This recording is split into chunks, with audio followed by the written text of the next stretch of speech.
Hey there everyone, welcome back to Utility Sports. The entire draft cycle has led up to this specific video. It is my final 2025 NBA Draft Big Board. I have worked extremely hard all cycle long and the last few weeks here to bring you my final board a week before the 2025 NBA Draft. I am so excited to see how the draft plays out. And reminder, this is not a mock draft, so you're going to see some rankings in here that do not follow consensus, and that's exactly what you should hope to see. You don't want my content, my analysis, to just be following what ESPN and all of these other mainstream media sources are saying. You want my unbiased opinion, well, technically my biased opinion, because I have perspectives and viewpoints that don't follow the consensus, but that's exactly what you should all have yourself about certain prospects. So make sure to comment down below what you think about certain players. Let me know what parts of my ratings you think are interesting, which ones you agree with, disagree with, or find fascinating in general. And it's my top 60, so I'm really excited to cover a wide array of prospects in this year's draft class. Now, remember, this is a different style of board. I'm going to spend a minute or two here to kind of explain how the board works. It's very different from your normal numerical boards. It's very different than your normal tiered boards, which a lot of other people on draft Twitter have really adopted as their style. I think my board is, first of all, more visually appealing, which makes it better for videos. But then secondly, I think it does a better job showcasing what I really think the range of outcomes for players is. And where I have players ranked, it showcases gaps, how far in between tiers certain players are. And it also showcases ceiling, floor, all of that stuff. So we'll explain all of that in this video. If you guys do enjoy the content, especially all of the work that I've put in this draft cycle, just be sure to leave a like. And if you're new here, I hope you enjoy what you see in today's video. And I also hope you end up subscribing and wanting to watch more of my uploads and content moving forward. A quick little precursor here for this video. We have different levels. In these levels, it starts at greatest of all time, which, to be completely honest, I don't see a potential GOAT prospect in this draft. There's no LeBron James. There's no near Victor Wembanyama even, who has been the closest player I've ever had to that GOAT tier. Did not have him in it, but I had him, I think, within striking distance. But then we do have all-time greats. We have Hall of Fame caliber players. We have All-NBA, All-Star bets, quality starters. Are they a top 3-ish player on a really good team? You're looking at starters. Are they top 5 to 6 guy on a roster? Then you have your top 8 rotation players. Are they just someone who I could see being in a playoff rotation where they're on your top 8 of your roster? Then we have depth pieces, guys who are kind of filling out the fringes of your roster, probably play 45 to 65 games a year in the regular season. You have that end of the bench tier where they're, really the real fringe of your roster, 13th to 15th, not really going to play a whole lot. You also have the fringe roster spot guys in general, players who are going to be on those two-way contracts. There are 3 of them now in the NBA. Definitely a lot of value can still be found on those two-way contracts, so I'm not trying to diminish that value in any way. And then I have guys who also I just look at as probable long-term G Leaguers or perhaps playing in another professional league. I do think, especially in this draft class with all of the guys returning back to school, the current landscape with NIL money and how much money players can make foregoing the NBA draft prematurely, right now the draft class is a little diminished from about ranges 44 through 60-ish. I do think just comparing this year's range 44 to 60 to the previous 4, 5, 6 draft cycles, it is, I think, a little watered down. So keep that in mind in this video. Now let's get into explaining how the board works. And I have these 4 theoretical players here, not real ones, player Y, player Z, player X. They are hypotheticals, right? But as you can tell in my tiers here, I have All-NBA, this top one. I have All-Star, high-quality starter, and starter as these perceived tiers, right? And then what you're going to notice is the very bottom of the bar is the projected floor for this player. So for the number 1 player in the draft, I still have the numbers to help people just so you see what my actual numerical ranking is. For the number 1 player in this draft, hypothetically here, my projected floor for him is at minimum a starting caliber player, and the ceiling is possible All-NBA. Now that's a very wide range. What you're going to notice in this video, I have tried to really tighten the ranges as far as I can comfortably see them. in order to best give you my predictions on what I think will ultimately happen throughout a player's career. And you're going to see a lot more bars similar to player number 2 and player number 3 here, where those bars are smaller. Player Z, I see him as, a possible all-star bet upside, but someone who at minimum will be a quality starter in the NBA for a majority of his career. Of course, rookies are going to come in, they're not going to be quality starters immediately, but when his floor long-term is in that high-quality starter tier, I'm looking at a player who I think long-term is going to be very, very, very good for a long time. And this is another really common question because it does pop up a couple times on my board where the player ranked at number 3 might have a higher ceiling and a higher floor than the player at number 2. And you say, how is that possible? You see maybe a higher ceiling and a higher floor. Remember, these are a range of outcomes. What really will happen for a majority of these prospects is they'll probably fall somewhere in the middle of those ranges. This is the 100th percentile outcome is this guy's an all-star player for number 2. The 0 percentile outcome, he is just a high-quality starter. The reality is he probably falls anywhere from the 60th to 70th percentile, somewhere in this kind of like really good quality starter range. And for player number 3, even though his ceiling might be a little bit higher, maybe he has some more physical gifts, and then with a higher floor, maybe there's some more functionality off the ball or something that I'm seeing. I still think that player 2 can be a better player, maybe drive a bigger impact on winning depending on that play style, that archetype. Of course, so many of these situations come down to where a player actually gets drafted, the situation he lands in. But I do think it's possible for a guy to have a slightly higher floor, a slightly higher ceiling, but maybe his actual outcome isn't quite as good as the guy ahead of him who maybe had some more question marks and maybe not as high of that ceiling actually. So it's an interesting way to look at it, but I wanted to explain this because it typically does come up as a question in these videos. If you do have any questions about the board, by the way, make sure to comment down below and ask. I'll be responding to every single comment about questions and what you guys want to know about it. I will try and be thorough and explain everything as we go. I typically do a pretty good job of that. I talk for days, but I hope I'm helpful to everyone who's curious. And again, for like player number 4 here, one thing I want to point out, the gap here, you see number 2 and number 3, there's even a little bit of overlap here between these two guys and their bars.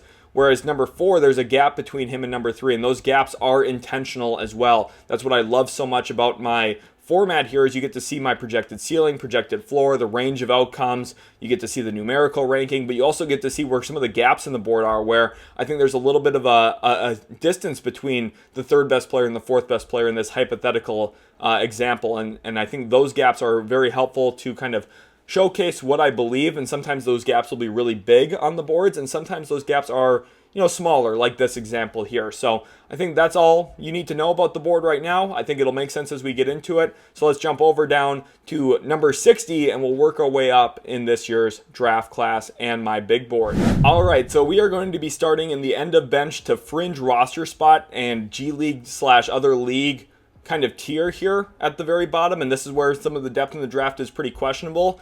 At number 60, I do have Brooks Barnhizer. Ultimately, his final season at Northwestern was cut short because of an injury, unfortunately, but he was highly productive on a permanent basis for Northwestern this past year, put up a good number of points, got on the glass a bit, and was a very impactful player for Northwestern. Now, there are a lot of concerns about his game, I think, translating effectively to the NBA level. Hasn't shot the 3-ball consistently in college. I think for him moving forward, if he does end up carving out a real NBA career, it's going to have to stem from significant 3-point shot development. But what I do like about Barnhizer is his ability to play controlled, limit turnovers. He does generate some turnovers himself on the defensive end of the court. I think he's a pretty underrated athlete. He has a very solid back to the basket game for a wing forward type. And while that's not really a go-to style in the NBA, I do think his mid-post play, ability to score the basketball a bit downhill as a driver, there is some value here. And I do think at the very worst case, he's going to have an effective pro career either in another league or in the G League where he's a go-to scorer for a team in a way. Now, does that translate to NBA success? That's where I'm a little bit more skeptical. I do think in a normal year, Brooks Barnhizer probably would not be in my top 60, but with the diminished results this year with guys like Alex Caravan going back to school, LeBaron Philon going back to school, Boogie Flang going back to school, and many other examples too. Some international ones, Michael Ruzic, for example, returning back to Europe and not coming into this year's draft ultimately. Created some opportunities for guys to actually make the board here this year. And at number 60, Brooks Barnhizer is an example of that. Again, I don't want to be too pessimistic. He's still a very good basketball player, and I do think that's a testament to how good the league is right now. These are really productive, really good college players for the most part in this kind of 60 to 50 range, and a lot of them probably don't have a real NBA career ahead of them, and that's a testament to the depth in the league right now and the overall talent in the league. There's just not enough jobs to go around, which at number 59 leads me to Amari Williams out of Kentucky. I do like Amari Williams' game quite a bit. I'm going to zoom out here just a little bit so you can see Barnhizer's floor as well. I do think Amari Williams at number 59, he's a really interesting big man. He's one of your typical run and get to the rim bigs. I think he plays with a lot of energy, really high motor, and honestly some really fun downhill fluidity. Again, I think if the league wasn't quite as strong as it is right now, you'd probably see him higher on boards. But I just think it's hard to really crack into NBA rotations. I think a really good example, former dominant college big man Oscar Tshiebwe, one of the best rebounders in the last 20, 30 years of college basketball, hasn't been able to find an NBA rotation and stick, really. He's been mostly a G League player. And for Amari Williams, even though he was productive, averaged nearly a double-double this past year for Kentucky in his minutes, was really productive on the court and has some really good athletic flashes. It's just hard for everything to be put together and ultimately for me to trust that he's going to be able to carve out a real niche role in the NBA as a rim-running big. Now, you have seen guys like Tony Bradley be able to stick and find success, but I do think Amari Williams, there's some real tools here. I would love to see him land in a situation with a good lob passer. You look at Atlanta with Trae Young. You look at the Lakers with Luka Doncic. I do think Amari Williams, with the right pieces around him, you could turn him into an offensive weapon, sitting out of the dunker spot, functioning as a long roll man. There's some tools there to work with for sure. It's just, again, am I willing to take that bet that he's going to end up sticking in the league for a long time? I'd be a little bit more skeptical of that. 58, go to Payton Sandfort here out of Iowa. Had a very down year for himself, honestly. Just didn't shoot the ball nearly as well as he did the year prior. I think, looking at what he was doing at the end of the 2023-24 season, at number 50, I mean, he would have been higher last year on my board than number 58 because he had a really, really strong year the year prior. Didn't shoot the three ball nearly as well this year, shot only 34% from three.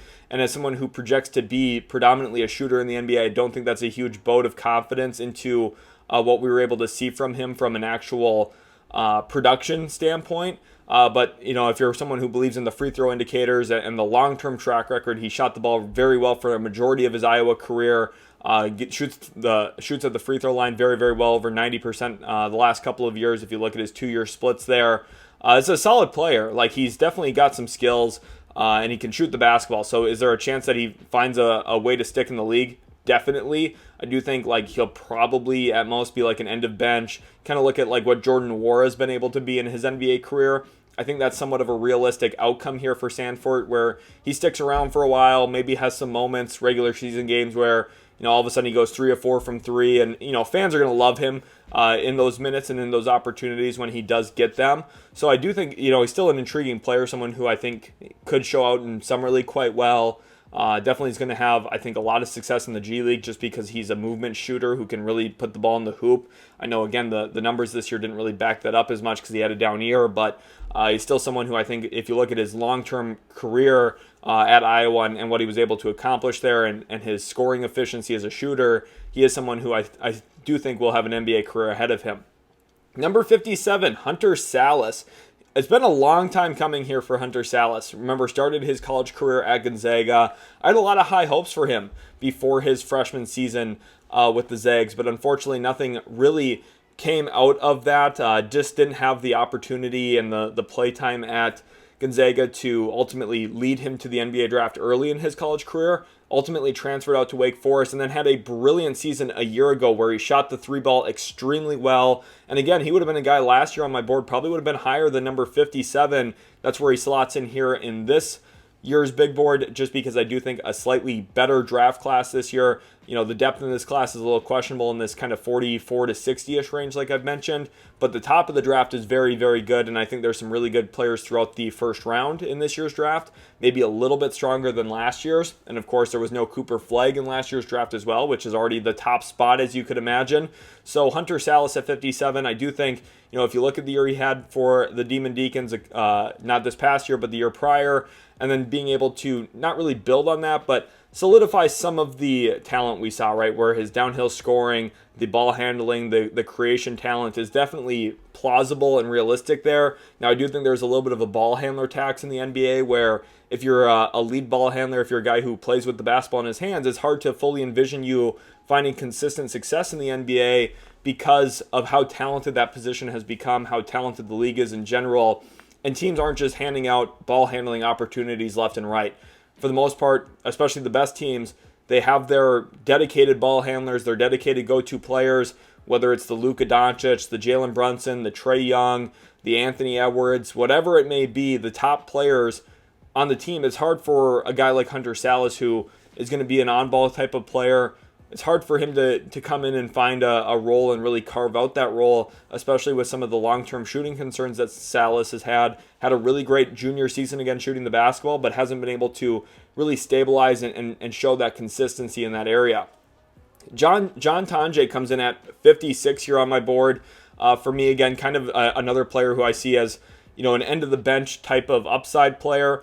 And someone who is probably going to be competing for two-way spots. He is a much older prospect, a long college career, but really stood out in a big way this year for Wisconsin. Had a 41-point showing early in the year and was a really dominant half-court go-to scoring option for the Badgers this past year. Did a lot of work in the Big Ten and is a burly, downhill, body-up type of guard, and I do think there is some value there to uncover, a little reminiscent for me of what we saw last year from Dylan Jones, who the Thunder drafted in the first round even. Now, I think Tonje a little bit older, not quite as athletic. I do think just a little bit bigger, though.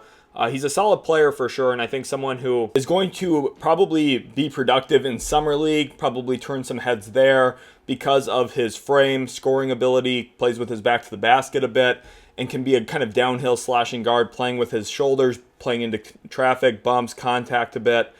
There's definitely a solid player here. Now, I do think we've seen some Wisconsin players in recent years go from being really good collegiate scorers to maybe not having the most clearly defined role. That was one of the big concerns I had with Johnny Davis in his draft class, and ultimately John Tonje, where he was the go-to option for the Badgers. He's just not going to have that kind of opportunity in the NBA, so it's really hard to bank on that scoring upside in his play style. Vlad Goldin had a really great year for Michigan this past year. Of course, followed Dusty May from Florida Atlantic up to Michigan and found real success playing next to another big-bodied big man in Danny Wolf. And Goldin was primarily a play finisher, has some really good hands, some very good touch around the rim. He's a big, bruising center who can definitely get down and dirty, do the box-out work, get on the glass a bit, and finish around the rim.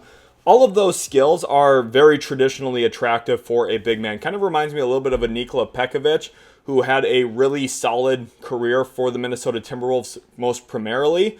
And I think with Goldin specifically, his skill set, while it has maybe become a little outdated, I don't know if he's lively enough in the short roll. I don't know if his connective skills are good enough. I don't know if his lateral mobility is going to be solid enough to get him on the NBA court consistently. I do think with his size and his touch around the rim, there is some value to uncover there for sure, which is ultimately why he does make my board here at 54. Don't want to skip over Jamir Watkins either at number 55.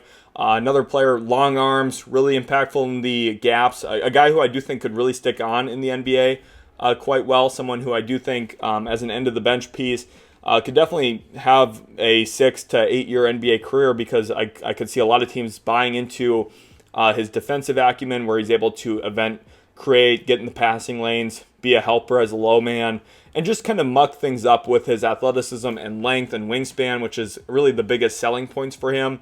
Now, for me, the biggest question with Jamir Watkins, he gets labeled as this 3-and-D wing. The three-point shot is kind of theoretical at this point in time. Hasn't really put together a lot of consistency as a three-point shooter in college. Now, translating to the NBA, maybe he gets easier looks, shooting from the corner, playing within the flow of the team offense. Maybe some things get a little bit easier for him in that way. And I could definitely see him having some really successful moments early in his career when he does get play time, because he's going to be a fun player that fans love to root for. And he's going to have some impact defensively. So 55, maybe even just a little too low for him. I think a lot of people might have him a bit higher on their board, somewhere in the 40s even. Maybe some people in the high 30s, like that 37, 38, 39 range. But for me, I think the offense is really the long-term question. I'm just not sure if I'm willing to bet on that. Which now leads us into 53. Izan Almansa, the first NBL prospect we're going to talk about. And Almansa's had a really interesting pathway here. Maybe a little bit of upside to being more than just an end-of-bench guy, maybe a little bit of depth piece hope for him, where he could be, a 11th, 12th man in a rotation. But what I like about Almansa specifically is his feel as a big man. He's very, very smart, and I think his connectivity is really his greatest skill set. As a short roller, you put him in the middle of the floor against zones, you put him at the nail, have him operate out of the pocket and spray that basketball around. That's really where the value is. And you might say, okay, well, if that's what you're believing in, why is he as low as number 53? It's because I just don't know if he has the scoring gravity, the touch, and the athletic traits to really maximize that playmaking feel as a big man. And I think that's one of the most important things. Playmaking is always super important, and I think a really great trait to have, kind of a plus category in. But it's not maximized unless you're able to really score the basketball or athletically put defenses at a disposition. And that's where, for me, with Izan Almansa, I do think his feel for the position, his understanding is really useful. But with the body type concerns he's had over the last couple of years, he's a little bit of a bigger, burlier guy. Now, he has done a good job trying to slim his body down. It's just hard for me to bet on him long term, though, as an athlete and as a scorer, which is really where I think, okay, well, even if he plays in the short role, our team's going to be scared and step to him in the middle of the floor. And I think the answer to that question primarily is no, which is why he does ultimately end at number 53 on my board. I do think there is some talent to work with here, and with the right meaningful development, he could take important strides forward. This is one thing I want to say too. I'm hoping for the best for all of these players. The more awesome players we get from each draft class, the better. I want as many of these guys as possible to succeed because it creates a better product in the actual NBA. It's a lot of fun watching these young players play. I love going through the process of evaluating them, and I hope for nothing but success for all of them. All 60 players I talk about in this video, I want them to succeed in the NBA. Of course, that will be to varying levels, and I'm not hoping my analysis is a ceiling for them. I would love to be wrong, and I would love for all of these guys to carve out 10, 15-year NBA careers where they're all super impactful, because it means the league as a whole is getting better. Dink Pate, a young prospect in this draft, of course, is another interesting route to this point of the process. Started with G League Ignite, tried to enter last year's draft class, was denied ultimately though because he did not meet the draft age restriction rule. So Dink Pate was forced to play for the Mexico City Capitanes this past year. And just, I think inconsistency again is where there's going to be a lot of questions about Dink Pate and his ability to ultimately function in an NBA offense where, Mexico City and G League Ignite gave him opportunities as an on-ball player. He is about 6'8", so there's a good athlete in here, long, fluid athlete. But I just don't know if the dribble, pass, shoot skills are good enough to really warrant anything higher than a mid to late second round pick in this year's draft. Now, if you take a long-term developmental approach with him, you might say, okay, well, there's some value to uncover here. If he develops and grows as a shooter, becomes more reliable as a spot-up guy, and takes meaningful strides forward in his pull-up game, which is something he goes to a lot already, you could start selling yourself on him as a prospect. Now, for me, I do think at the very worst, he's going to have a long-term successful pro career, whether it's in the G League or another league in general, but I just don't know if the NBA is really tailor-made to his game and his skill set that he's going to bring. Number 51, I have Alex Toohey here out of the Sydney Kings, another NBL prospect. You see we have actually 3 here between 50 and 60 in this big board.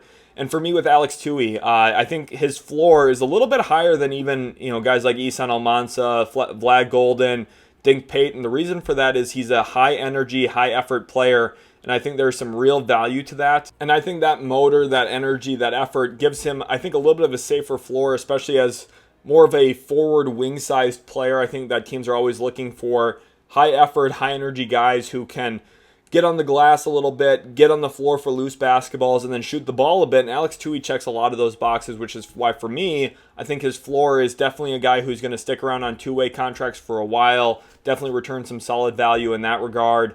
I think he's going to carve out a little bit of an NBA niche. I think there's a good chance he becomes some form of depth piece for a team.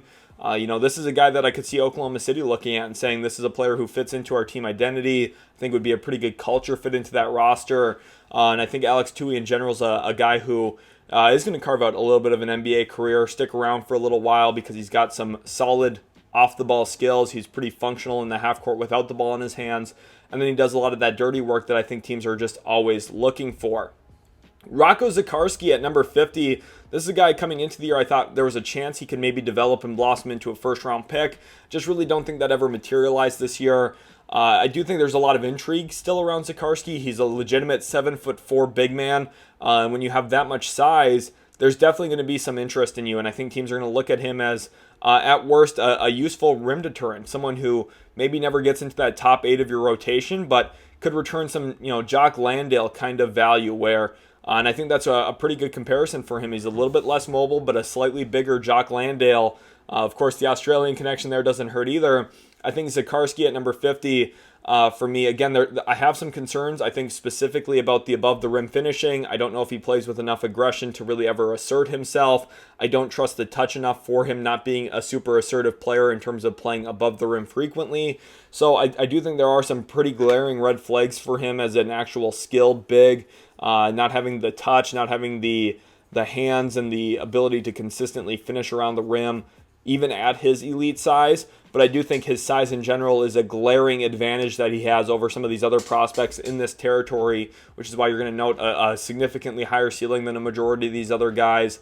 And while I do think the floor is still quite low because I have questions about his mobility, touch, hands, all of that stuff, I do think his size is going to give him more opportunities, more lasting impact, whether it's in the G League or flat out at the very end of the bench on a two-way spot. Whatever that ends up looking like ultimately for Rocco Zikarsky, I think he's going to find opportunities because he is just flat out a huge human being. And I think in basketball, size is always going to be important. You can't replace size, and Zikarsky is going to stick around for a while because of that. Number 49, I have Yanic Konan Niederhauser, one of the big winners down the final stretches of the draft combine. Of course, the G League elite camp as well. Yanic Konan Niederhauser actually was one of the big standouts there where he got invited to the NBA draft combine, and it's because of the physical tools that he showcased. Extremely athletic, arguably one of the most athletic players in this entire draft class. Now, for me, you might be saying, okay, well, if he's so athletic and he's a big man, why is he not just a slam dunk, home run, rim running bet in the NBA? And I think this is where understanding that there's levels to talent, that there's levels to skills. Yanic Konan Niederhauser, as athletic as he was, one of my biggest concerns sometimes for uber athletic pieces, if you're so athletic, why are you not super productive and a super good college player? And I think that usually points to some deficits in the skill set component. I think another great example of that in the last 5 years is someone like Tyler Bay, one of the best athletes I've ever watched play basketball. Didn't stick in the NBA because he was really lacking in a lot of other skilled areas. Now, for Yanic Konan Niederhauser, one of the big benefits here is he is a big man. So if he lands in a situation like I talked about with Amari Williams, where you have a lob passing guard, you have someone who can handle in the pick and roll and really simplify the offense for him, that's great. But if you're an NBA team, is Yanic Konan Niederhauser the player that you want to build that roster around being a center for you? I think if you look at the Lakers right now, and this isn't a comparison, people they kind of look similar, so there's going to be some comparisons between him and Jackson Hayes. The Lakers look at Jackson Hayes and they're saying, okay, well, we can make him work, but is that the best way for us to build our center room going forward? And the answer to that is very clearly no. So just because you can sell yourself on a lot of what Yanic Konan Niederhauser has from an athletic standpoint, there's some pretty important skill deficits here in terms of finishing, his rim protection, just his overall attention to detail, off-ball IQ, being in the right spot at the right time defensively, the physicality that he can provide and play with. I just am not sure if he's going to ever really warrant a real high-leverage role, a real opportunity in the NBA, which is why I have him at number 49. With, albeit somewhat of a low floor here, I do think he will stick around for a little while, though, for sure. we get into this 48 to 46 tier in here now, and we got some really productive players, some really great college basketball players. Javon Small had a tremendous season at West Virginia, put up a lot of really good numbers, and the advanced numbers really support his game as well. Very gaudy assist rate, shot the ball pretty well, got to the rim quite efficiently. Javon Small had a really, really good season for the Mountaineers, and I don't want to undersell who he's been as a college prospect. Again, though, this is where you have a little bit of that ball handler tax in the NBA. The most skilled position is that point guard spot, and the reason for that is you have a large plethora of 6'1" to 6'4" people in the world compared to the amount of 7-footers. And if you look at how many guys in the world are 7'4" compared to 6'2", there's a whole lot 6'2" dudes. And with that comes more competition for that position, specifically in the NBA. And I think as a result of that, it's just going to be harder for a guy like Javon Small or LJ Cryer to really unlock opportunities in the NBA. Now, it doesn't mean that they're not talented. And again, this is a testament to how skilled the NBA is. Javon Small was really awesome in college basketball. Do I think he has a good G League career ahead of him? Do I think he could stick on an NBA roster and carve out some kind of, niche role, kind of like what Jordan McLaughlin's done throughout his career? I definitely think so. Javon Small is probably better than Jordan McLaughlin in a lot of things too. So, and that's kind of what I'm getting at here. You look at, again, if you're talking about someone who I think can be a depth piece or an end-of-bench player, you're looking at that kind of Jordan McLaughlin career where the minutes aren't consistent. You're not playing 70 games a season. You might get into 40 games, and you might play 5 minutes in 20 of those 40 games. So your role's not big, your opportunity's not large, but Javon Small has the skill set to kind of fit that, and the real option, the real ability, I think, to stick in the league in that kind of role. Of course, with that comes a lot of the community relationships, all that stuff where you have to get along with the owner. You have to have some people in your corner. I think Javon Small, the NBA is a very heavy relationship league, and I don't think people quite understand that. Having relationships, having those personal connections really does help extend your career in a lot of ways. And I'm hoping for Javon Small, LJ Cryer, that they get some guys in their corner to give them more opportunities, to give them minutes, give them chances in the league. LJ Cryer, I think, is a really fascinating player. Not only was he a part of some really awesome college defenses early in his college career with Baylor, and then most recently with Houston, who went extremely far, obviously, this past year in pursuit of a national championship. Came up just a little bit short, but Cryer was really, really effective, productive, has some on-ball talent, but can really shoot the basketball off of the basketball. And I think that's really where you're going to find more of his offensive value, is catching and shooting, playing off the ball a bit. And it's weird for a 6'1" guard. That's typically not the skill set that you're looking for, especially for an older prospect. But I do think maybe there's a little tiny bit of chance that he could carve out like a bench guard spot. A guy like Jamal Shead coming out of Houston last year found a really good opportunity to begin his career in Toronto, where they gave him minutes, gave him an opportunity. Could LJ Cryer, who's been, again, a part of really good defenses, been a productive player in his college career, could he stick on somewhere? I hope so. I think more likely than not, he ends up being kind of that fringe roster spot, end of bench type of player for a team. Again, he's just pretty small and comes with his own set of limitations, but I do think Cryer, in general, still a solid player, and one that I'm hoping really finds a lot of success. Chaz Lanier out of Tennessee, another really fascinating player at number 47 on my board this year. I like his game. I just think there's some limitations here for me, and it comes down to how NBA coaching really works now at this point. Again, you can see here I have him kind of as a depth piece or end-of-bench player mostly in his NBA career, and the reasoning for that specifically, while he's a really talented movement shooter, and he got to showcase that a lot at Tennessee, I think last year's example with Dalton Knecht and how Dalton Knecht was like a star version of Chaz Lanier, right? And Dalton Knecht gets to the NBA, even playing for a movement shooter coach in J.J. Redick, doesn't really get that consistent opportunity, doesn't have that long leash, that large role, even immediately as an older prospect. And I think for Lanier, someone who's going to have significant less investment in him, he won't be a first-round pick compared to Knecht. And with the way the coaches function, where they don't call a ton of movement action, they're not looking for guys to shoot off of stagger screens all the time, which is something Lanier does really, really well. I'm just not sure if that opportunity is ever really going to be there. His two-point efficiency wasn't that great, kind of settles for a lot of mid-range shots, doesn't shoot a ton of free throws. I just think the ceiling here is pretty hard capped for him as like a catch and shoot, a little movement shooter. But again, with the way that the NBA is played, they're not calling up like 10 plays a game for Chaz Lanier. So I think with that in mind, it's hard for me to envision him finding a huge amount of success. Now, he measured in pretty well at the combine. I think his size is a real plus for him, and he can shoot the ball, so maybe he functions and sticks on as a catch and shoot guy. And in that kind of role, maybe he just ends up carving out a good long career. I'm really hoping for that again for him. But 47, I think, is definitely a fair spot for him on my final big board. Number 45, we have Eric Dixon.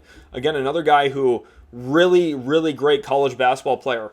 Falls in at number 45 on my list, averaged over 23 points a game this past year for Villanova. He's been a scoring dynamo for Nova for a while now, and he's definitely got a bigger frame to him. He's a big, bulky 4 type of player who can play into physicality, can shoot the basketball. Again, shot the ball really, really well this past season, over 40% from 3 this past year. I thought was a really, really strong, promising sign for him. And that's one of the big reasons he ultimately does make it into the top 45 on my big board this year. Had a really great college season for himself. Now, I do think he comes with his own set of physical limitations that's going to make it pretty hard for him to guard out on the perimeter effectively at the NBA level. I think teams will hunt him pretty hard. And then also when it comes to his scoring, well, yes, his scoring has been really, really beneficial. Does he ever get that opportunity, that leash in the NBA? I do think there's a chance that maybe he carves out a career where, if we look at the ceiling here for him, you're looking at a guy who can maybe return that top 8 rotation where he becomes your 8th man in your rotation. But more likely than not, I see him sticking around as like a 10th, 11th guy, somewhere in this like middling ground for him. And at 44, I have Johni Broome out of Auburn. Talking about really good college basketball players. You know, we've talked about Javon Small, Chaz Lanier, LJ Cryer, Eric Dixon, all had really great college basketball careers. Johni Broome supersized all of that, right? Was in the running for AP Player of the Year this year. Unfortunately got beat out by Cooper Flagg. But Johni Broome was so good this past year for Auburn. Of course, was a big fueling factor into their Final Four run. And Auburn really won't be the same team without him. He directed so much of their offense, is an elite screener at the college game. Of course, had really good touch around the rim, rebounded the ball at an elite level. I think actually one of the best traits for him going into his NBA career is his ability to box out, play with physicality, and win the rebounding game despite not being a great athlete. And that's for me why there is a little bit of potential for him to be a top 8 role player on a team. Because I think if you're looking at what he's been able to be throughout his college career as a go-to guy, and still the effort, the work on the glass that he put in, I think all of that really, I think, gives him a pretty safe floor here where, worst case, I see him sticking in the league for a while, being a fringe roster spot, 2-way player for quite some time. I do think he's going to play quite a bit in the G League, especially early in his career. But with him flowing into dribble handoffs, I think his IQ, his intelligence, and the track record of success he has as an on-ball player at Auburn, I think if you scale his roll down, really simplify the game, maybe use him as a short roll passer, a DHO hub at the top of the key, there's something you can uncover there. Again, the ceiling is very limited. I see him maybe becoming an 8th man, more likely than not a 9th, 10th, maybe a 3rd string big man for a team. That's kind of what you're looking at here with Johni Broome. If his athletic testing at the combine was much better, I would maybe see this a little bit differently. I do think, if you're a BPM guy, if you look at the advanced analytics, Johni Broome, and here's the thing, for me, it's all film and advanced analytics. The combination of all of those things together, eye test, analytics, numbers, normal traditional data, anything that you can get your hands on and watch and look at and see for a prospect, the better. For me, with all of these guys, hundreds of prospects, I analyze and evaluate all of that to come to my final top 60. The numbers really love Johni Broome. The physical testing did not, and I'm also concerned about some of the defensive value he can bring at the NBA level when it comes to his mobility, how he's going to get hunted in the pick and roll, and I don't really think he's big enough or athletic enough to be a great drop coverage big either. So I do think he comes with some of his own inherent limitations, especially in the defensive end of the floor, but he's a really skilled player. Loved watching him play college basketball, and I do think he'll find some form of success in pro basketball, whether it's in the G League or sticking on with an NBA team. We've seen other guys in the past. Drew Timme got an opportunity this year in Brooklyn. Luka Garza's been able to stick around on a standard contract in Minnesota. I do think Johni Broome is a pretty safe bet to have some form of staying power in the NBA, and I think 44 definitely warrants that kind of range and that kind of long-term outcome for him in this year's draft. Number 43, Kam Jones. I have Kam Jones at number 43 on this list, and I think, as you can tell, this is where I start to get quite a bit more confident. You're seeing one of those first big gaps. I had a big gap here between Rocco, Zikarsky, and Yanic, Konan, Niederhauser. I had an okay-sized gap between Alex Toohey and Dink, Pate. But this is a large gap here between Kam Jones and Janai Broom. And I think Kam Jones, and this really stems from where I see his floor, I see it very, very likely that Kam Jones sticks in the NBA in some real form or fashion as a top 11, top 12 guy on a team because of his ability to handle the ball, deal with ball pressure. When Tyler Kolek went to the NBA draft last year, I thought there was a lot of questions about Marquette's point guard spot, who was going to be their full-time point guard, who was going to replace a lot of Kolek's production as a passer. Kam Jones stepped up in a big way. Really got the assist rate this year. Really respectable turnover rate as well. Was a real assist-to-turnover warrior this past year for Marquette. And I think if you're looking at it from a raw analytics standpoint, you could even sell yourself on Kam Jones being much higher than number 43. Now, I do think when you turn on the actual tape, watch all of the film, you see some of the limitations. Likes to go to his left a lot. And I do think just from a scoring standpoint, he's going to be rather limited compared to better NBA guards. And I think that's where, for me, I do have some actual questions. Again, I do think there's a big gap here between 43 and 44. I do think he is quite a bit better than Janai Broom in terms of projecting his NBA career. Now, the high-end outcomes aren't much better, but I think the low-end outcomes are quite a bit better because I do think, again, when you have someone who can process the game, handle the basketball, you get a pretty safe floor, all things considered. Someone who could, at some point, maybe run a second unit or be at least a ball handler on a second unit. That archetype's becoming a little bit, dead in the NBA as well, though, because of how teams have gotten a lot smarter. Coaches have gotten a lot smarter about staggering their star minutes, especially for teams that have 2 or 3 stars. One of them is always going to be on the court at some point in time. So you don't necessarily need a lead ball handler off the bench anymore as much as you used to. Now, it's always beneficial to have, and I recommend it for a majority of teams still because the more ball handling, the more processing, the better. That's where I think Kam Jones can really bring some value for your team. I do have questions about his burst, his downhill scoring against NBA size and better defenders. I do think even in some of the examples this year of Marquette playing some of their top competition, game against Maryland, for example, Kam Jones did not thrive against size as well as I was kind of hoping he would. So I do think that will be a challenge for him, but I think 43 is definitely a fair spot for him on my final big board. Number 42, I have Grant Nelson, and I'm actually really excited about Grant Nelson as a prospect.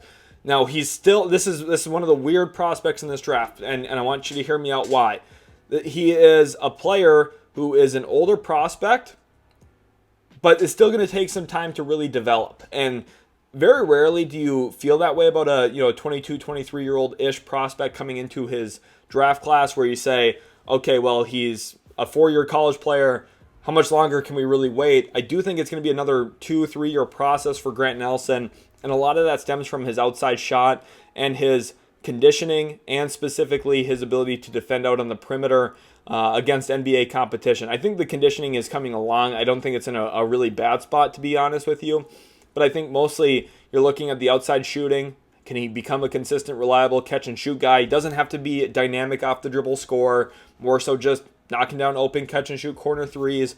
And then defensively, can he kind of mirror what Derrick Jones Jr. was able to become? Remember, Derrick Jones Jr. really early in his career was a G League player, didn't have a lot of NBA skills and talent, and really started to hone his athleticism toward the defensive end of the floor and becoming a better point of attack defender, really working on his screen navigation and the ability to impact the basketball defensively. And I think Grant Nelson, at 6'10" without shoes on, and his athletic profile, the ability to leap, he's someone who has really great athletic tools. He's still a few years away from really uncovering some of that potential that lies there. But this is a player that I do feel comfortable betting on a little bit to finding out and carving a role in the NBA. I thought was really productive on a permanent basis this past year for Alabama as a scorer, even though his minutes went down with some of the transfers and young freshmen Alabama brought in. Grant Nelson's scoring actually stayed pretty steady. And I think with his production as a cutter, someone who can work off the baseline, finish in transition, there's some real value for him in those areas of the court. And I think his functionality in transitions, of course, elite as well. I just think it's about putting together some of the really important aspects he's missing, playing off the catch as a three-point shooter that's just never really found consistency.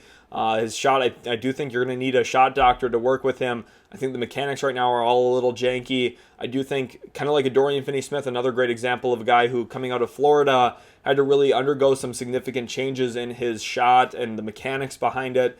But then once he did make those changes and adjust his game, has actually turned into a very good three-point shooter. I'm not sure Grant Nelson will ever be that, but what I'm really hoping is he can channel his athleticism, channel his physical gifts at his size, which is a really rare blend, and put them all together to becoming a productive NBA player, which is why I have him at number 42.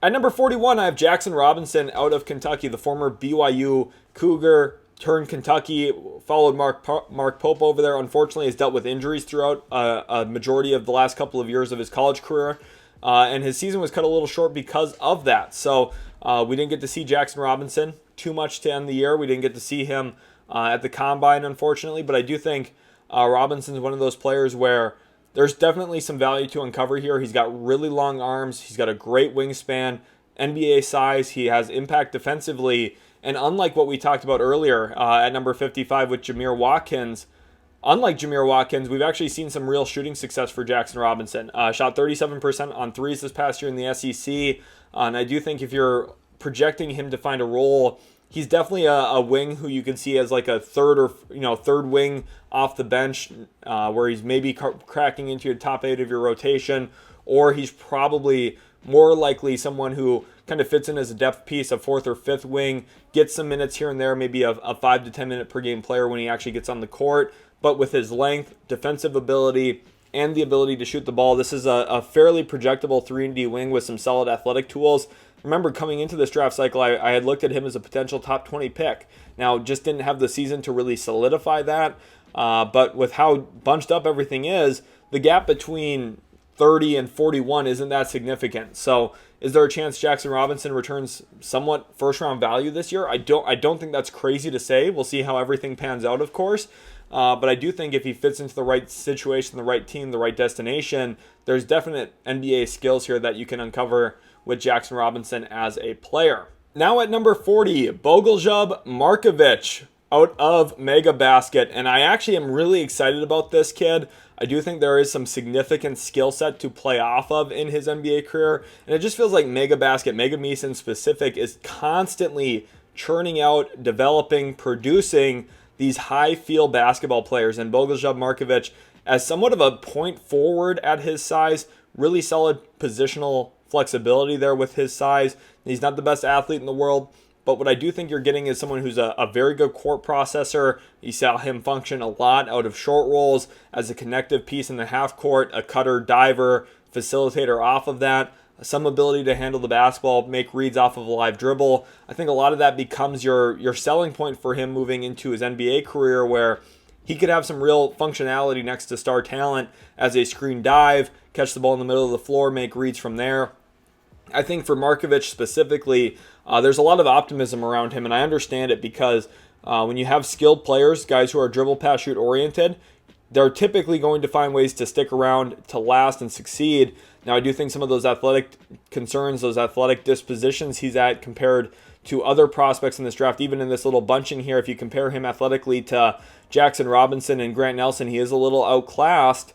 But I do think the skill set outclasses the other two, where he's a more talented player in a lot of ways than Jackson Robinson, Grant Nelson. I do think his ability to read defenses, make passes with a live handle is just better than those two guys. And he's going to have some more connective qualities than them. And I think the NBA right now is at such an interesting spot because you can really make two arguments. That the NBA is trending back toward athleticism. You look at Oklahoma City, the amount of athletes that they have is just awe-inspiring and jaw-dropping, right? But at the same time, you can also make the argument that the NBA is all about skill right now and all about connectivity and passing, and then that's how you look at Indiana. And you also look at OKC, who's probably just the most skilled team in the league. The two teams in the NBA Finals, in my opinion, are the two most connected teams, the two teams that have their identity extremely well laid out and instilled.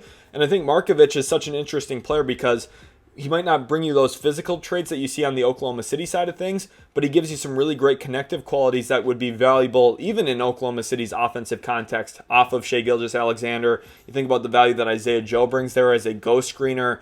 Mark Daigneault, one thing I always love about his offense is the ability to use small screeners and find ways to create advantages consistently. And I think if Markovic ends up in a situation with a smart coach who understands how to use creative players like this and use players who have high IQ, high feel, high intangibles, it's a really, really fun option for them. And I think Markovic, he's going to be somewhat destination specific, because if he gets into a team where they don't put him in a role that is central to their offensive design and they don't maximize some of his skill set, I don't think he'll return elite value in this draft. But if you go somewhere where all of a sudden they're playing fast, moving the ball around, sharing the basketball, hitting him in the middle of the court, letting him make reads, all of a sudden you're looking at a player who could return much better value than number 40. And I think this is always one of the hard things about making a big board. You go through the entire process, you look at all the strengths, all the weaknesses, everything that you think about each individual player, and then all of a sudden you have to stack that into numbers. And it's just really, really hard for me. That's part of why I designed the board in the way that I do, because I feel like it better indicates the range of outcomes for guys and better showcases how I feel like things could play out for them and some of the strengths and skills that I see inherently in them as well. And I think Markovic is a guy who extremely talented. If he sticks in the NBA for 10 years, it would not shock me at all. Definitely think he could crack his way into a rotation, have some potential here as a possible top 8 role player. Very skilled. Another skilled player, Hansen Yang, out of Qingdao, playing for the Qingdao Eagles over in the CBA. And this is another interesting eval. From a productivity standpoint, this is one of the most productive players in the entire draft class. His BPM is above 4 playing over in the CBA, but you have to kind of take that with a grain of salt because the level of competition in the CBA is not great. And had he been in the Adriatic League or in the LNB Pro A, if you're looking at him playing against the level of competition of guys like Joan Behringer or someone like Nolan Traore, for example, or Noah Penda, are you really going to have that same level of production if you're Hansen Yang? And the answer to that is probably not.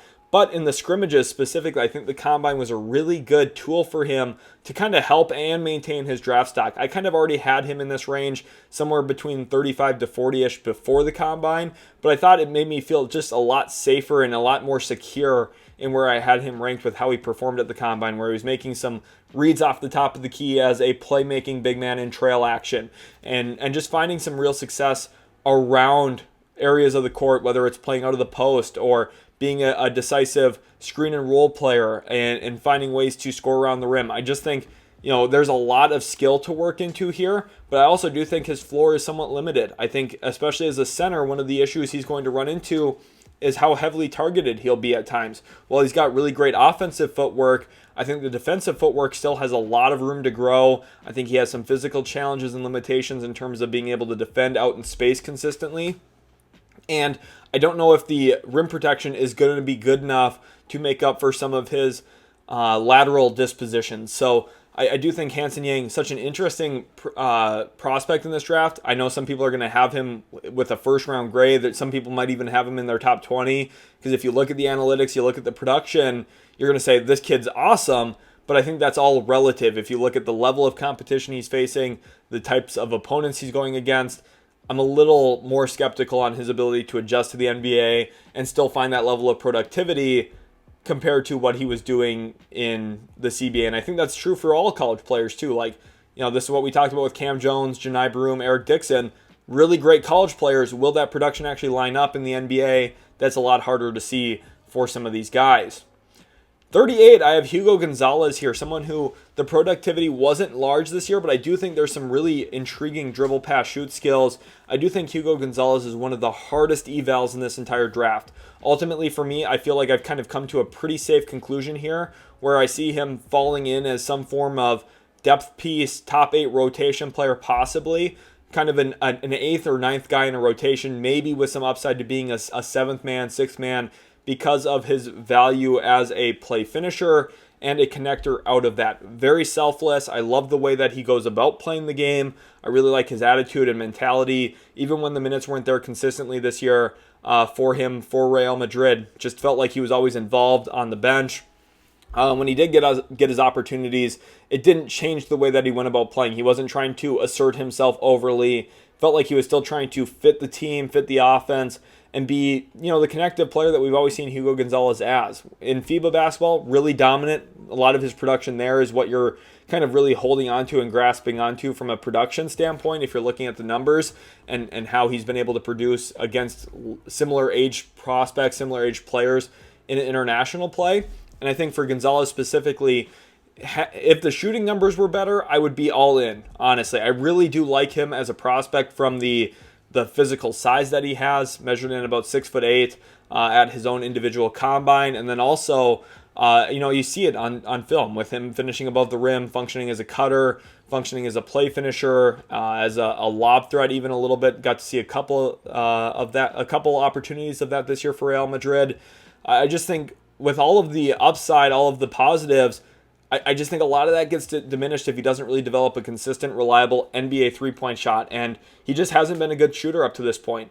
Just has not been a reliable catch-and-shoot guy. And this is one of the concerns here when you're looking at a lower minute-per-game guy, someone who hasn't had huge opportunity playing for Real Madrid.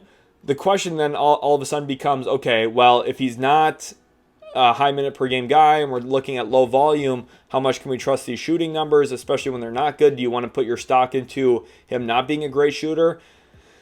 This is one of those really difficult decisions for me. I do think Hugo Gonzalez, there's a lot of skill, a lot of talent to work with. I just think there's going to be a little bit of an uphill battle when it comes to that three-point shot and the reliability of him as an off-the-catch shooter, especially in his NBA career.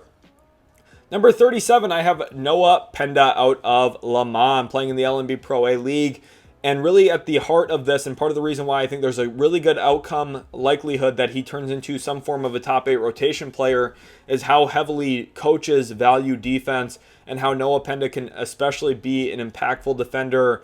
And he's been doing it in a professional league where navigating over the top of screens, winning in isolation, one of the better isolation defenders statistically this past year in the LNB Pro A League. So with that in mind, I think Noah Penda has a pretty safe base to his NBA career where he's going to be a high effort, high energy defender. He's going to get on the glass a little bit. In terms of comparisons for me, Noah Penda reminds me a little bit of a Josh Green, who was drafted in the first round by the Dallas Mavericks. Reminds me a little bit of a Josh Hart in terms of his physical size, ability to get on the glass a little bit. Now, I don't think he's going to be as good of a rebounder as Josh Hart's been, one of the best small rebounders in the NBA. But I do think Penda has some real positional value when it comes to the functionality components of getting on the glass, defending without fouling, winning isolation battles defensively, navigating screens, just doing a lot of those little things well. I think there's a lot to, again, believe in here. The question for me is the reliability of his jump shot. Very similar in that conversation to what we just talked about with Hugo Gonzalez. I do think, again, the floor with Penda is better because I think he's a better defender individually than Gonzalez is. And I think that's really where he's going to make a majority of his money in the NBA, is by being a defensive first-minded player, which is what's going to get him on the court to begin with.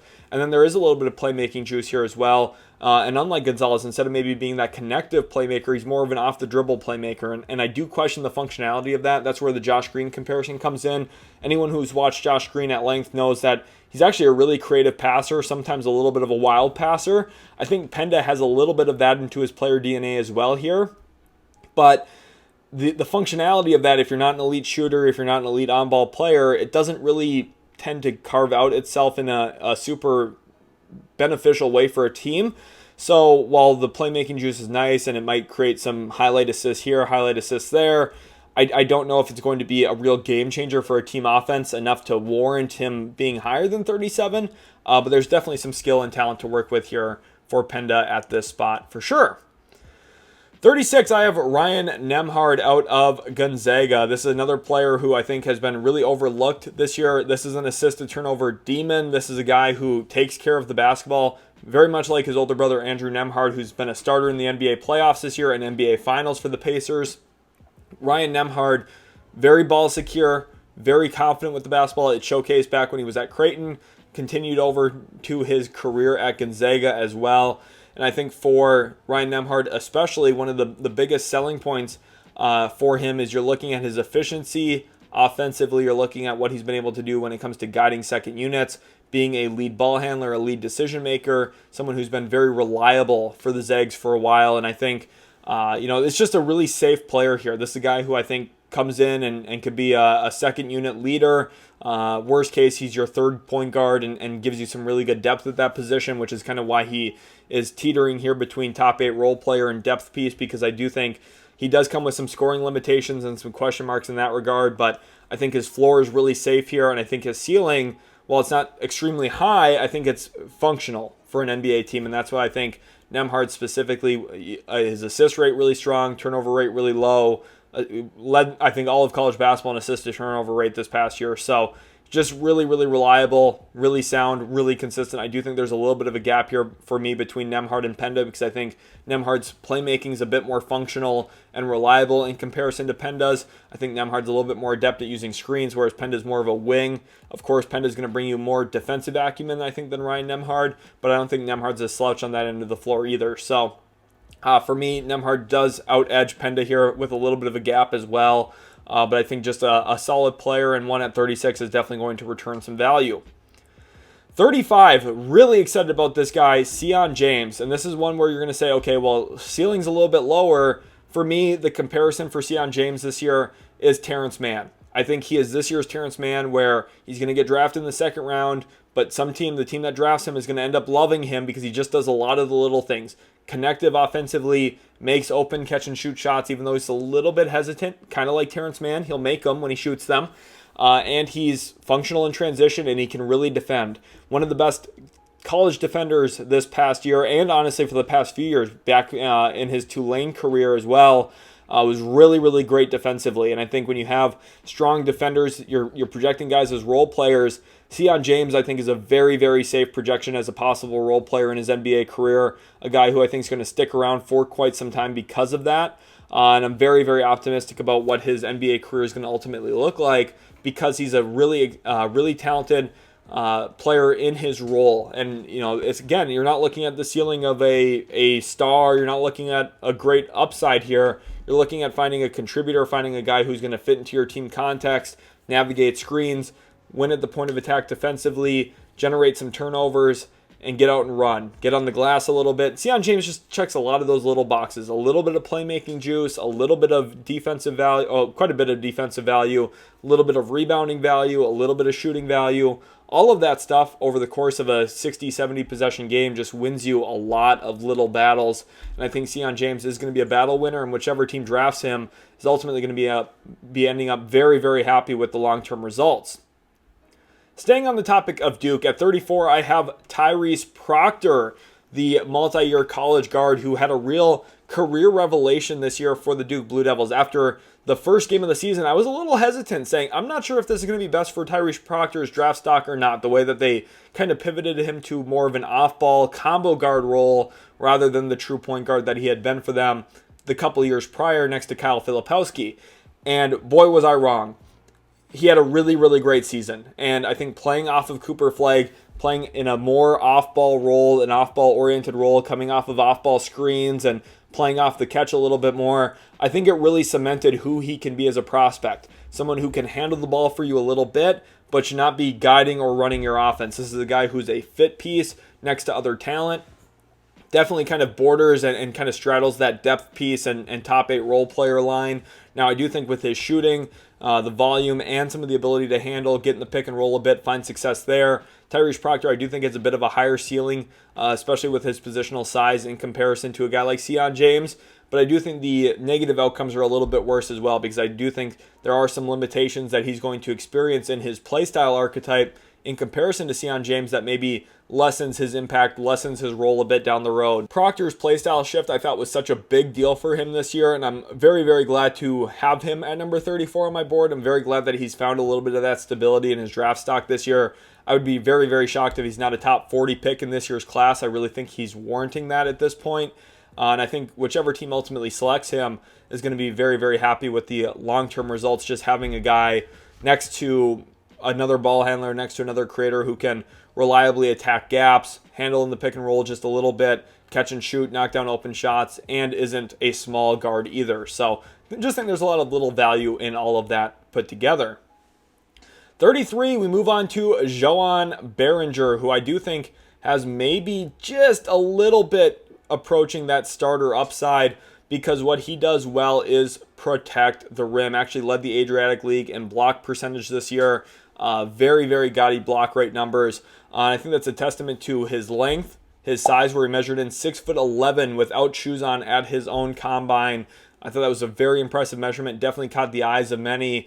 Behringer will likely be a first-round pick this year. Now, again, I have him a little bit lower on my board than that at number 33, but I definitely understand the vision for a team who drafts him somewhere in the top 20, top 25, because you're looking at a guy who can really impact the rim defensively, block shots, protect the paint a bit, and then also is your prototypical screen and dive player. Run to the front of the rim, catch lobs, function as a rim gravity big man, and set screens. And Behringer is going to be able to do a lot of that. Now, I do think there are some limitations in the way as well for Behringer. Specifically, what you're looking at from a playmaking standpoint, I don't think he gives you really much out of the short roll. I don't think there's a lot of functionality there, which is what kind of, I think, puts a little bit of a damper or dampens his ceiling a little bit for me, and also kind of stretches down his floor a little bit, because I do think if Behringer's screening, the opposing team might feel comfortable blitzing or hedging a little bit more aggressively, and forcing the team to kind of guide Behringer into making reads with the ball in his hands. And I'm just not sure if he's going to be a reliable, consistent playmaker in that kind of regard. But I do think Behringer is still a solid player, and one that definitely has some value just from the rim protection standpoint. And I think when you're drafting somebody specifically, that's really all you can ask for at that spot.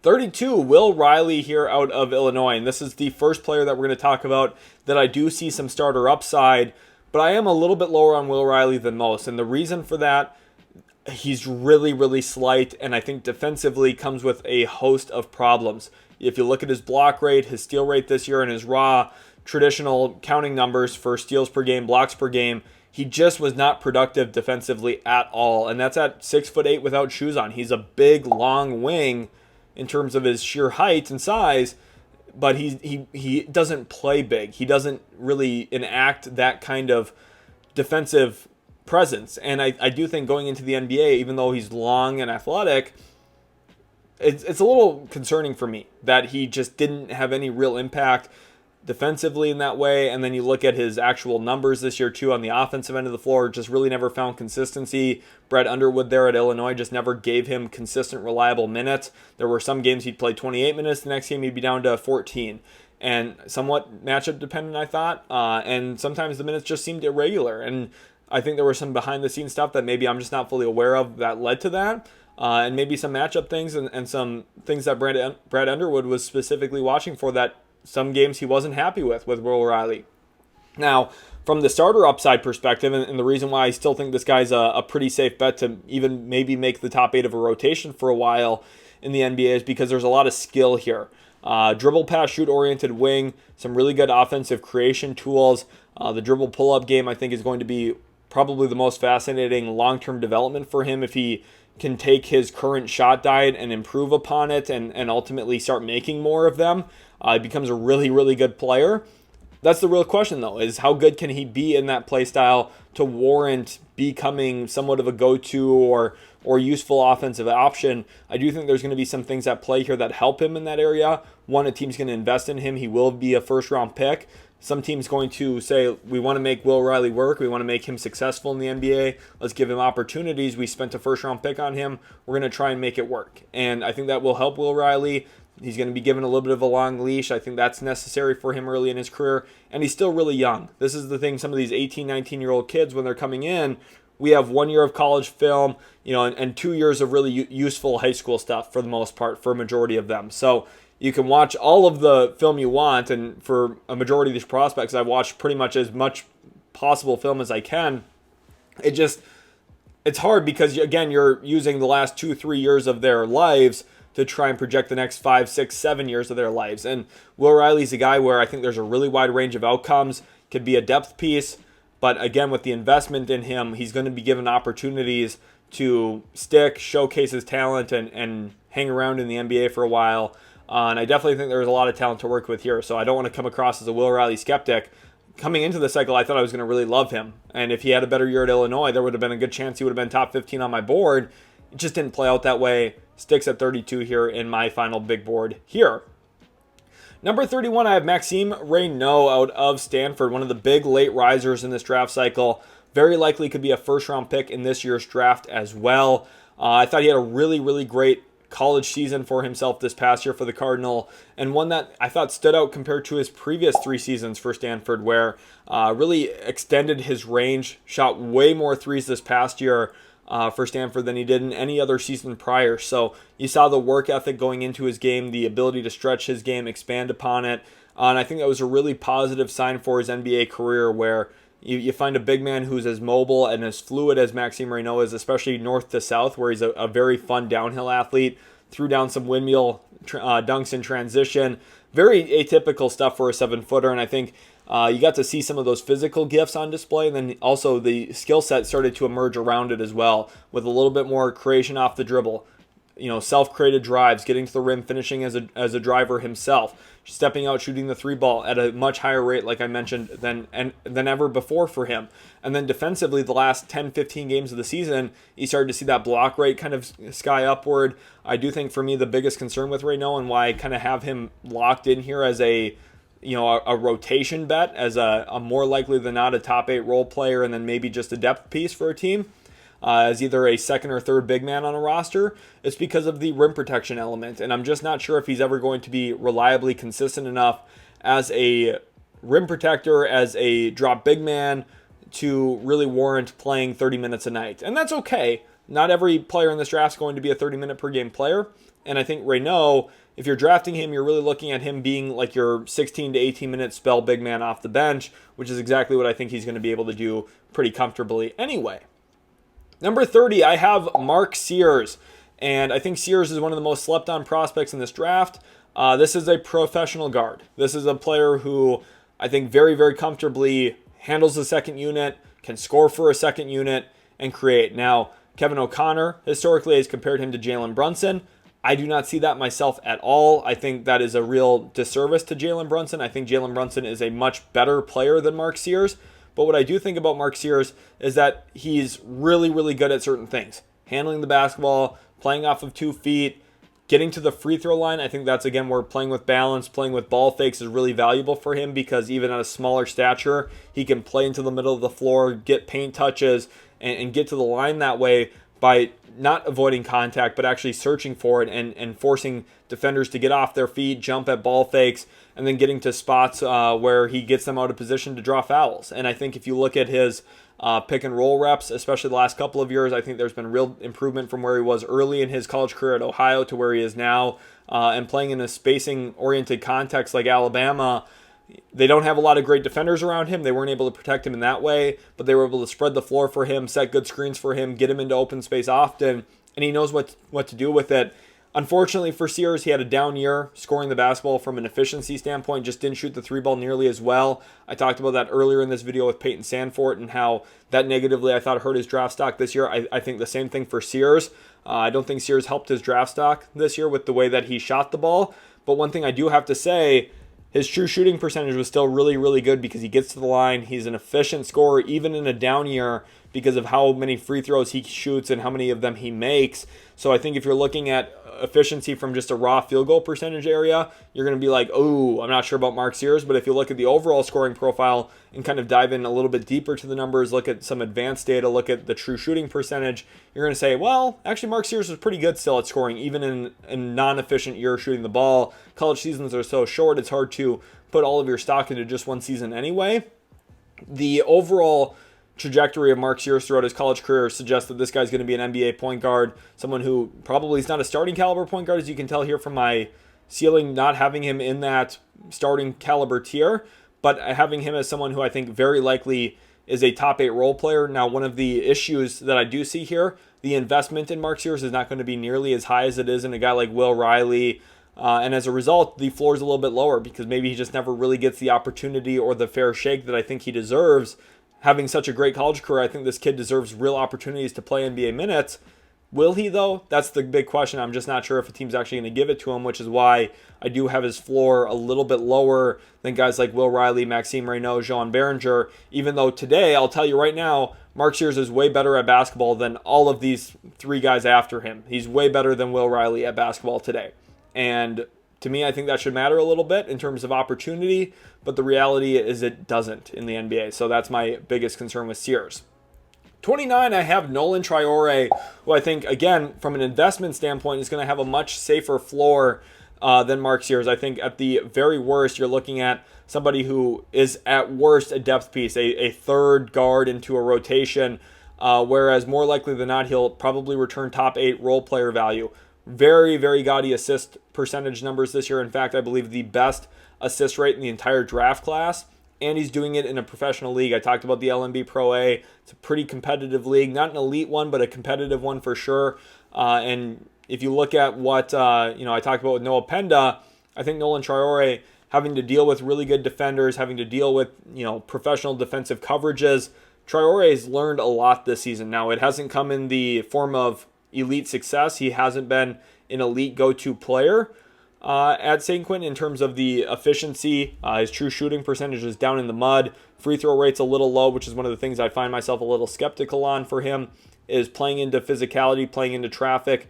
Now, I do think he's a very smart player, very creative, high IQ. I think he leverages driving lines well. I think his handle is quite adept at this point in time.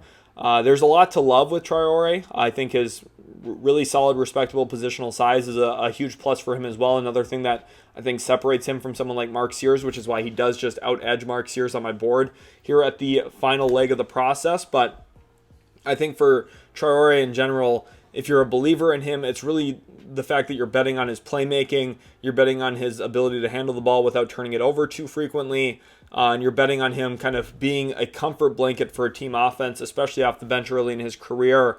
If you are skeptical on him, which I somewhat find myself, you're looking at the way teams are guarding him in the LNB Pro A, and you're looking at how, hey, they're really not scared of him shooting, and they're sagging way off of him, leaving him open, and they're going under on every screen, and they're daring him to beat them as a jump shooter. And is that going to be functional in the NBA? Is he going to be a good enough player to get away with that? That's the real question. I think context is going to be important here for Traore. I think whatever team he lands on is going to have a huge impact on how valuable his shooting development is long term. But I do think for him to ever become a starter, which is what I'm not foreseeing right now, he needs to be a lot better at scoring the ball, and I'm just a little hesitant and wary of that moving forward. 28, I have Liam McNeely here. The UConn forward had a really bad freshman season for the Huskies. I think that's okay to admit, but to take a long-term outlook at what went wrong there, first of all, he was dealing with some injury stuff. I think that impacted his season a bit. And I think UConn's team context was really important to kind of include into your analysis on McNeely. UConn, specifically, what they didn't have this year was a downhill point guard. They didn't have a Tristan Newton. They didn't have a Stephon Castle. They didn't have a playmaking big man like Donovan Clingan, who's also huge and exerts a ton of rim gravity and is an elite screener. They were missing 3 core tenets of their championship team they had a year ago. And with that came some real limitations. And I thought we saw it in Alex Caravan, his efficiency. And I think it really played out the same way in Liam McNeely and his efficiency, where UConn was kind of asking McNeely to be more of an on-ball player and to score off of movement shooting. And I really just don't think that's his game. I don't look at McNeely as a movement shooter. I don't look at him as an elite off the move three-point shooter in general. I think he's going to be a very reliable standstill, open, catch-and-shoot shooter. And that provides a pretty low ceiling, but it also gives you a pretty safe floor in the NBA with how heliocentric the game is. The best players have the ball a lot, and a lot of the best players are really good at getting downhill, getting feet in the paint, drawing double teams, drawing attention. Liam McNeely can definitely fit off of that, and I think that context will be much better than what he played in at UConn in a year where the Huskies just were not themselves under Dan Hurley. So I think for McNeely, it's a very safe, projectable floor. He'll fit in as a top 8 of the rotation, really solid positional size, rebounds the ball really, really well for his position, which I think is another thing that kind of lifts up his floor a little bit. I talked about it earlier with Alex Toohey and how, wings who shoot and make little things happen are really valuable. I think McNeely has a little bit of that in his game as well. Got to the free throw line, I thought a pretty respectable amount for a player of his archetype. I think there's just a little bit of driving kick juice, a little bit of attacking closeouts juice. Is it good enough to ever be a starter in the NBA? At least a good one? Probably not. But could he fit into a rotation long term? I definitely think that's the outcome here for McNeely, which is why I have him at number 28 on my board. 27 and 26, I've got a couple of older prospects. Walter Clayton Jr., who started his college career at Iona, and Ryan Kalkbrenner, who has been a Creighton standout for a while. Let's start with Clayton Jr. here at 27. For me, I really like the dynamism in his shot. I really like his ability to handle the basketball, get to unique spots on the court, and put leverage on defenses where all of a sudden he's running a pick and roll. He's going to try and navigate, get in the middle of the floor, and engage drop big men in that area. And then he's also going to be able to knock down some pull-up jump shots, has really good core strength, is able to shoot the ball from deep very efficiently and effectively. I think his range is a real plus for him as well. Now, for me, the reason why I don't think he's a starter, a little bit of point guard tax here. This position is just really, really hard to be a starter at in the NBA. You have to be so good. And I do think Clayton Jr. has a couple limitations when it comes to being a true floor general point guard. I think he's a good passer. I think he's an opportunistic passer. I don't think he's an elite passer. I think there's differences between those things. And I also think from an actual scoring standpoint, he just doesn't get to the free throw line enough. I don't know if his rim volume and his ability to play into traffic and into contact is going to be good enough to warrant a real long-term starting job. Now, like this, one thing too I want to clear up, like just because I have his bar below starter doesn't mean I think he'll never start games in the NBA. He probably will get opportunities to start. It's just talking about like, hey, is this a guy that teams around the league would all view as a starter? And I think the outcome for him is more likely in that, off the bench, scoring dynamo, Payton Pritchard, kind of Ty Jerome, that kind of category of player where he's really valuable off the bench, really good at shooting the basketball, gives you some functionality for your half-court offense the moment he comes into the game, and that's exactly what you're looking for. Kalkbrenner at 26, a guy who I do think is really like on the cusp of starting, and I think the center spot in the NBA is such a fascinating one to talk about because there's so many positions, there's so many players in the league that play at center that are not good. And Kalkbrenner, I think, is a very safe projection to play over a lot of those guys because there's one area of the game that he just dominates, and it's the rim. His rim percentage this past year for Creighton was unbelievably crazy good. His a sheer volume of dunks was impressive. And if you go back historically throughout the last 2, 3, 4 years when he was playing with Baylor Shireman, playing with Trey Alexander, even before that playing with Nembhard, this guy just dominates the rim. He's huge. He's got a great catch radius. He's going to return probable first-round value in this draft, and that's why I have him at number 26. I find myself very, very optimistic about his talent level and his ability to impact the game directly at the rim offensively as a lob finisher, a rebound and put it back kind of player. I think 26 is a really, really safe bet for him.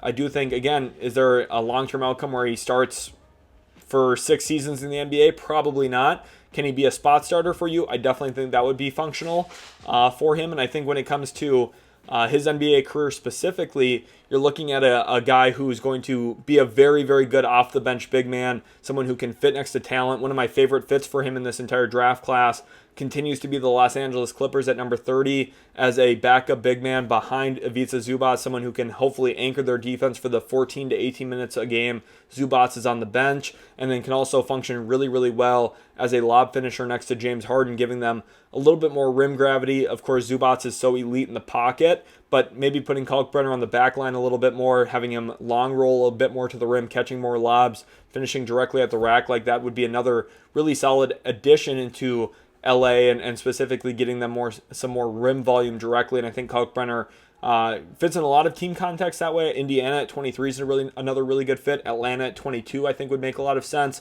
There's a bunch of teams in this draft that I think would really benefit by drafting Kalkbrenner because he's just such a safe, projectable option as a backup big man long term. Now we get into a utility sports first, and that is Yegor Demin having 2 bars inside of his bar. I have never done this before. Let me explain what's going on here. Yegor Demin, I think this is one of the widest ceiling ranges and floor ranges you're going to see in this entire draft class from me, where his ceiling is starter with almost high-quality starter potential, and his floor is almost out-of-depth piece. And the reason for that is really how you view him positionally. A lot of people right now are labeling him as a jumbo point guard. I do not think he's a point guard. The red bar here is how I view his potential and ceiling as a point guard. At best, he's a fringe rotation player, and more likely than not would be a depth piece as a point guard. Now, the wonderful thing for him is, worst case, if a team does draft him to try and be a point guard, they might not position lock him into that long term, which is where I think if you use him as a connective wing, a forward who can bring the ball up against no pressure and initiate a little bit of offense, maybe run 4 or 5 ball screens a game, and just use him creatively as like an advantage guy and out of opportunistic ways to leverage his playmaking juice, that's where you're getting the real value. And honestly, if I knew a team was drafting him to be a wing, he would probably be much higher on my board than 25. He'd probably be around 15, 16-ish on my board. But I don't know if a team's going to look to use him that way. I think some teams are going to try and put the ball in his hands, try and make him a point guard.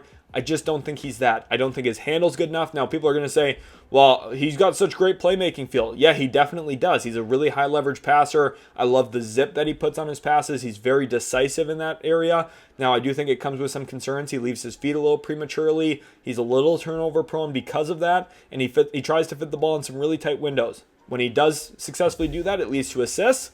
When he doesn't do it, it leads to turnovers. And that's a little bit of a red flag for me, but really the biggest glaring red flag, and the reason why I have his potential as low as it possibly could be, he just does not deal with ball pressure well, and he's afraid of contact. This is probably the most contact-averse player in this entire draft class. He doesn't play into physicality right now. You see it in his free throw rate, which was incredibly low. You see it in his rim volume in conference play. In the Big 12, he really struggled against good teams when the ball pressure was ramped up and when the rim protection was better. Yegor Demon's effectiveness and efficiency really fell downward, in my opinion. And I think for Demon specifically, if you try and make him a point guard, he's got a lot of habits that he's got to work out of his game. He picks up the ball prematurely. I just think there's a lot of limiting factors. So for the first time in utility sports history here, I have 2 bars for one player, Yegor Demon. I think if you view him as a wing, if you view him as like a Joe Ingles, you view him as a connective player who can handle the ball a bit, push in transition, create on the run, use him as a small screener and get him the ball in the middle of the floor, already an advantage. There's a lot of juice to work with. But if you're asking him to be your primary advantage creator as a point guard, I think your offense gets pretty stale pretty quickly because you're going to be really reliant on ball screens to try and get him open. I don't think the handle's lively enough to win in isolation consistently, which is why I have him down at 25 on my final big board. 24, I have Ben Saraf, and number 23, I have Asa Newell, both of whom I think could maybe scratch the upside of starter potential, but more likely than not become really solid rotation players. And I think both of them kind of fit into that same category as tertiary guys. For Saraf, I think he can be your third ball handler in the mix. For Asa Newell, I think he'll be your third big man. If you want to have a rotation of bigs, with Newell specifically being able to at times pivot to playing the power forward spot and at times being your true center as a screen dive big man with his touch, finishing capabilities there, that's where I think you're going to unlock some of his value, but not really having to rely on him night to night to be an anchor or to be a true starter every single night. I think that's where you're going to really find the best value out of Asa Newell in this draft class. And then Saraf, same thing here. I think if you're trying to weaponize him and utilize all of his skills as a dribble, pass, shoot player, as putting the ball in his hands, I think the difficulty with that, though, again, for a majority of the teams who already have really good creators, really good offensive pieces, Ben Saraf's probably not going to return starting value next to those guys. So if you instead bring Saraf off the bench and stagger his minutes with the primary creator for a team, that's where Saraf can maybe lead your second unit a bit more, run a bunch of ball screens. I do think one of the concerns I have about Saraf as well, similar to Yegor Demon, is I think Saraf is a little screen dependent when it comes to looking to score. Now he's got a better handle. I think he's more comfortable against ball pressure and in traffic than Demon. And I think if you go back to his FIBA tape especially, that's where you see a lot of that optimism for Saraf long term.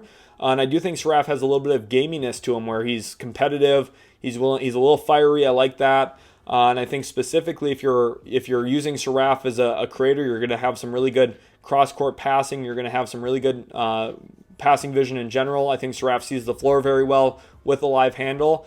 That's why he, for me, I think has a lot of the similar strengths to Yegor Demon. He's not quite as tall as Demon is, of course, but I think he's a lot more functional with his handle, which is why there's a pretty significant gap here between him and Demon in terms of the lateral gaps that I've, of course, included in this board. And for Newell, again, you're looking at the actual skill set and the value that he can provide as a play finisher and kind of a rangy defensive piece as well, with some defensive versatility in how you guard ball screens, and an extra helper on the court with his size. 22, we get to one of my favorite prospects in this entire draft, and one of the smallest ranges you'll see in Kobe Brea. I think very, very safe bet in this draft. He will be a second-round pick who will return first-round value as, and I'm going to say it, the best shooter in this entire draft class. Now, he doesn't give you a whole lot more than that. He does have some defensive limitations. He has a negative wingspan, so his wingspan's actually smaller than his listed height without shoes on. That's not a real rarity. There's been other players historically who have been like that. J.J. Redick's a recent example who comes to mind. But Brea, while he does come with some defensive challenges and limitations, what I do know he is a really, really darn good basketball shooter. You look at his last 2-3 year splits as a shooter, going back to his time at Dayton with the Flyers, and then now this past year playing under Mark Pope for Kentucky. I thought he was really able to solidify his draft stock this year, put together a really great season. Last year for Dayton had over a 70% true shooting percentage because of how efficient he was on threes. And then Brea this year, I think 68% of his shots were three-pointers this year, but he was also very productive on twos. Shot over 51% on twos this past year for Kentucky in the SEC. I thought that was a real positive. Has a really solid floater he can go to. He's not going to be a star bet. You might say, well, this guy's so good at shooting. What makes him not a long-term really great offensive player?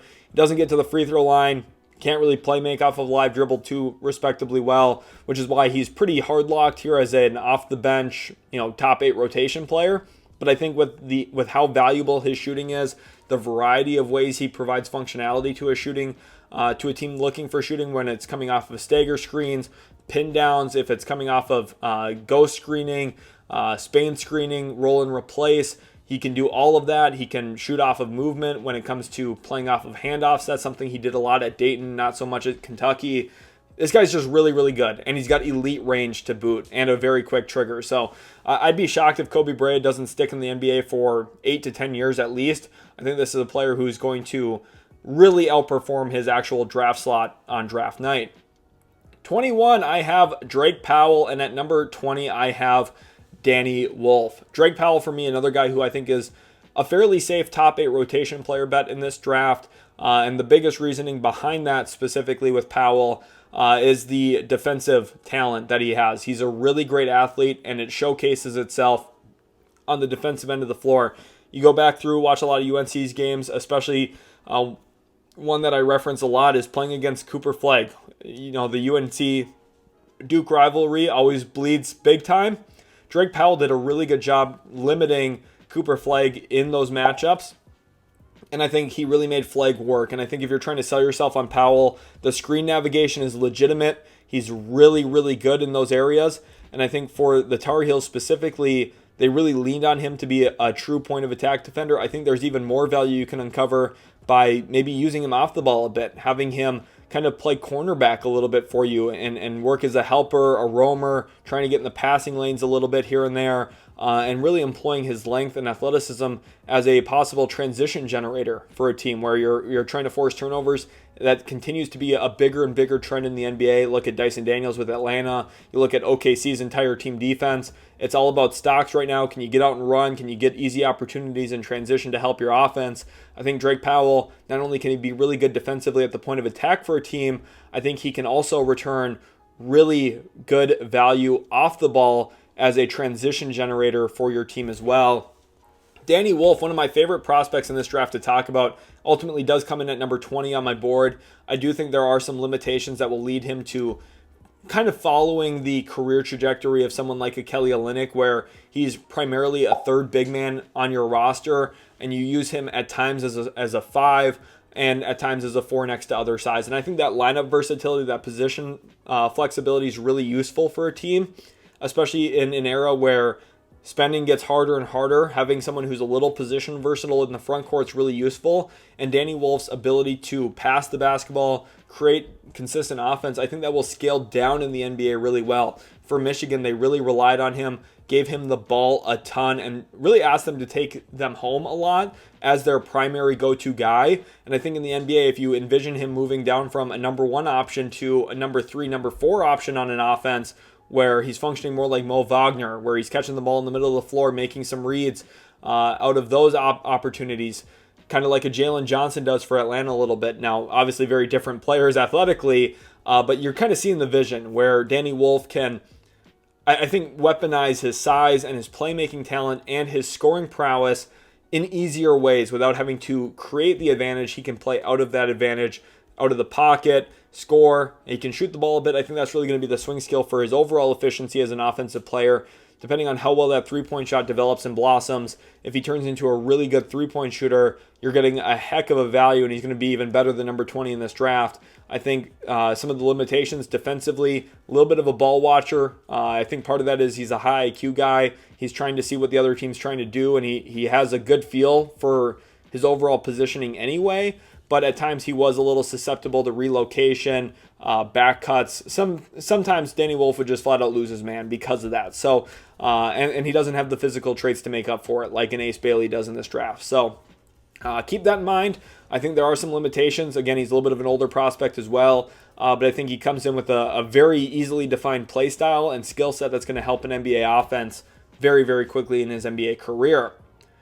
Number 19, Thomas Sorber. He has moved way up on my board. My previous big board, he was just narrowly in the top 30. But after a couple more withdrawals, LeBaron Philon specifically, one of the most recent ones that has helped bump Sorber up a little bit. And just going back to the film again and just kind of, as I thought through my final board and again, kind of rewatched everybody one or two more times and took in all of my thoughts, all of my notes, I ultimately looked at Sorber and said, the rim protection is really valuable. And, you know, I do have concerns. I think my biggest concern is the fact that this projects to be a drop coverage big man with very similar measurements to Derek Queen. Now, I know people are going to say, well, the wingspan's way longer. Yes, but the standing reach isn't. It's actually shorter than Derek Queen. So for me, if you're projecting Sorber as this elite drop coverage big man, I don't think he's necessarily big enough to be elite in that area.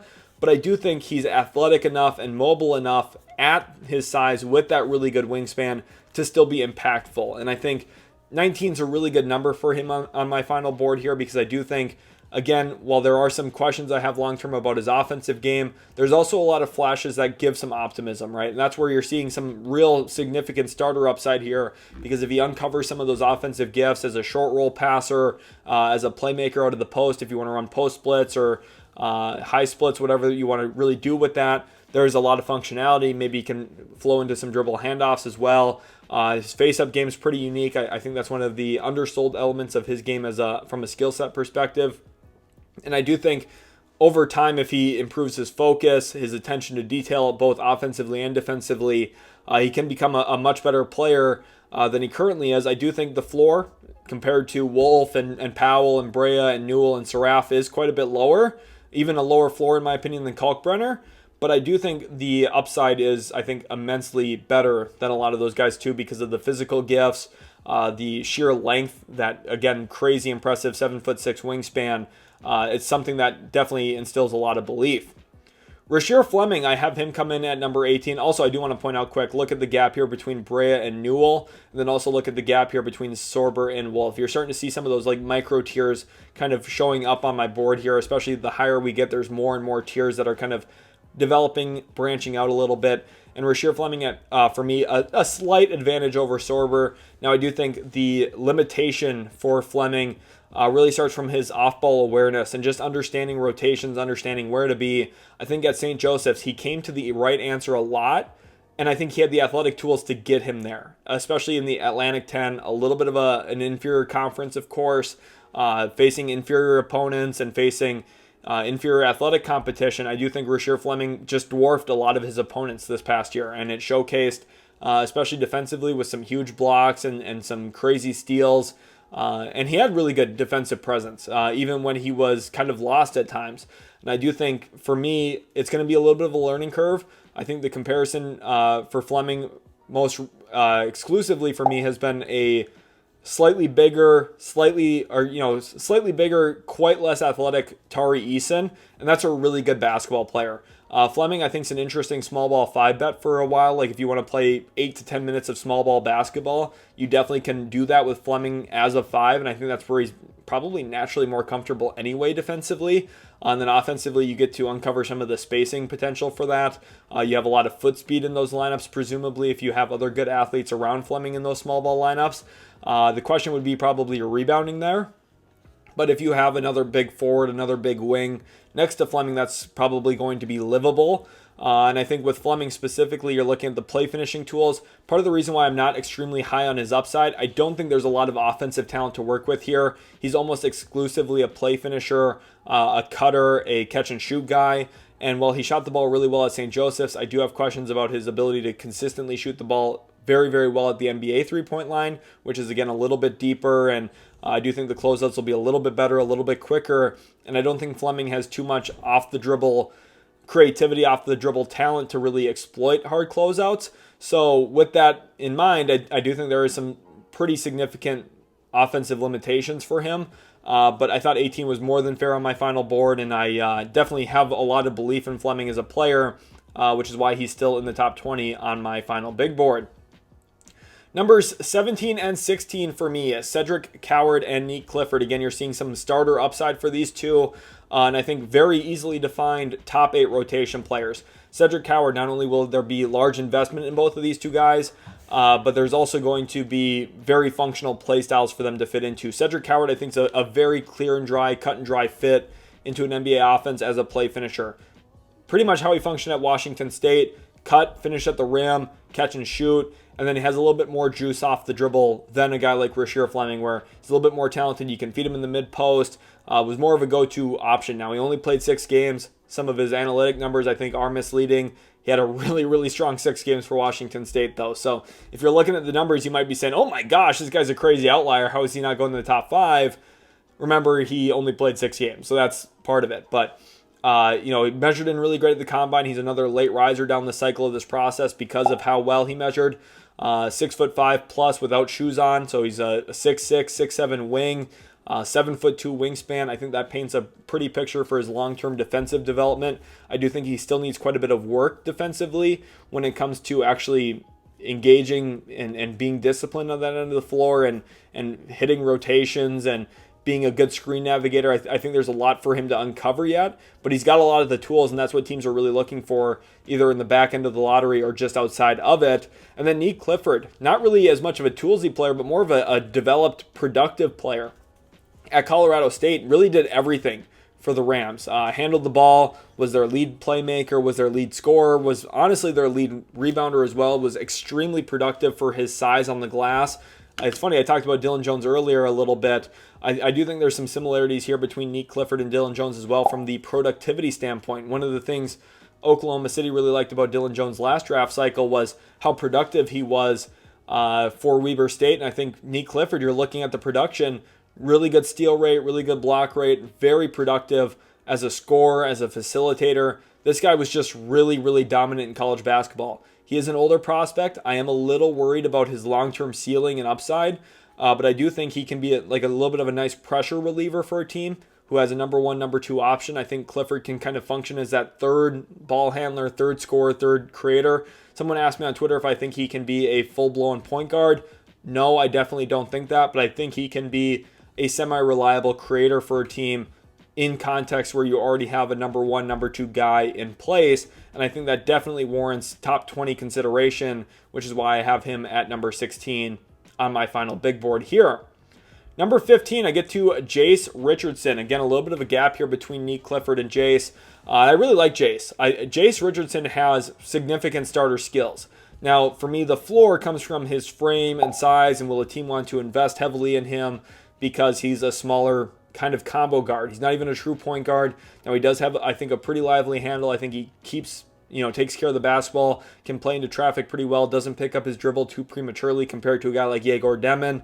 This is a player who I think is very, very skilled, and I think the skills typically win out in NBA careers, but it is hard when you're as small as Jace Richardson is for me to know that you're going to have that investment, that backing from an NBA team, and that you're not going to be targeted religiously defensively. And there are some examples of really good small guards in the NBA, Trae Young, Jalen Brunson. I think the concern for me here is both of them are true point guards. Jace Richardson is not a true point guard, and I think while he's really good off the catch, very good catch and shoot shooter.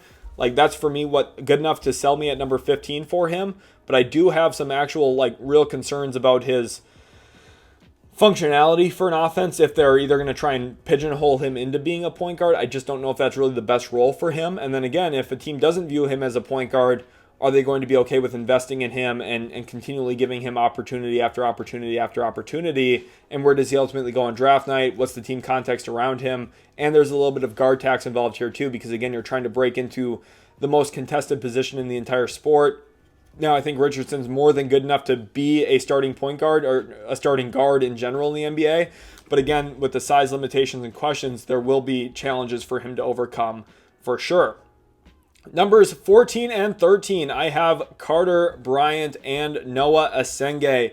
For Carter Bryant, I definitely think this is a player who I'm extremely excited about. And as you see, we're starting to approach that high-quality starter tier a bit here. Noah Asenge, I don't have quite in that realm, just a little bit below it. I do think there's some really good starter outcomes for both of these two guys.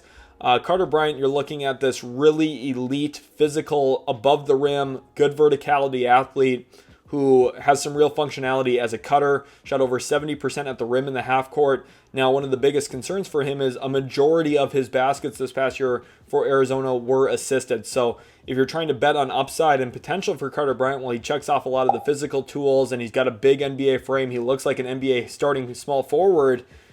He doesn't really come with a starting small forward skill set with the ball in his hands. So you're really primarily looking at a 3-and-D wing, and the three-point shot right now is one of the big questions. Shot it really, really well for Arizona, but again, college basketball, the season's not that long. Your sample size are relatively small, especially for a low usage player like Carter Bryant, who had just a 16% usage rate.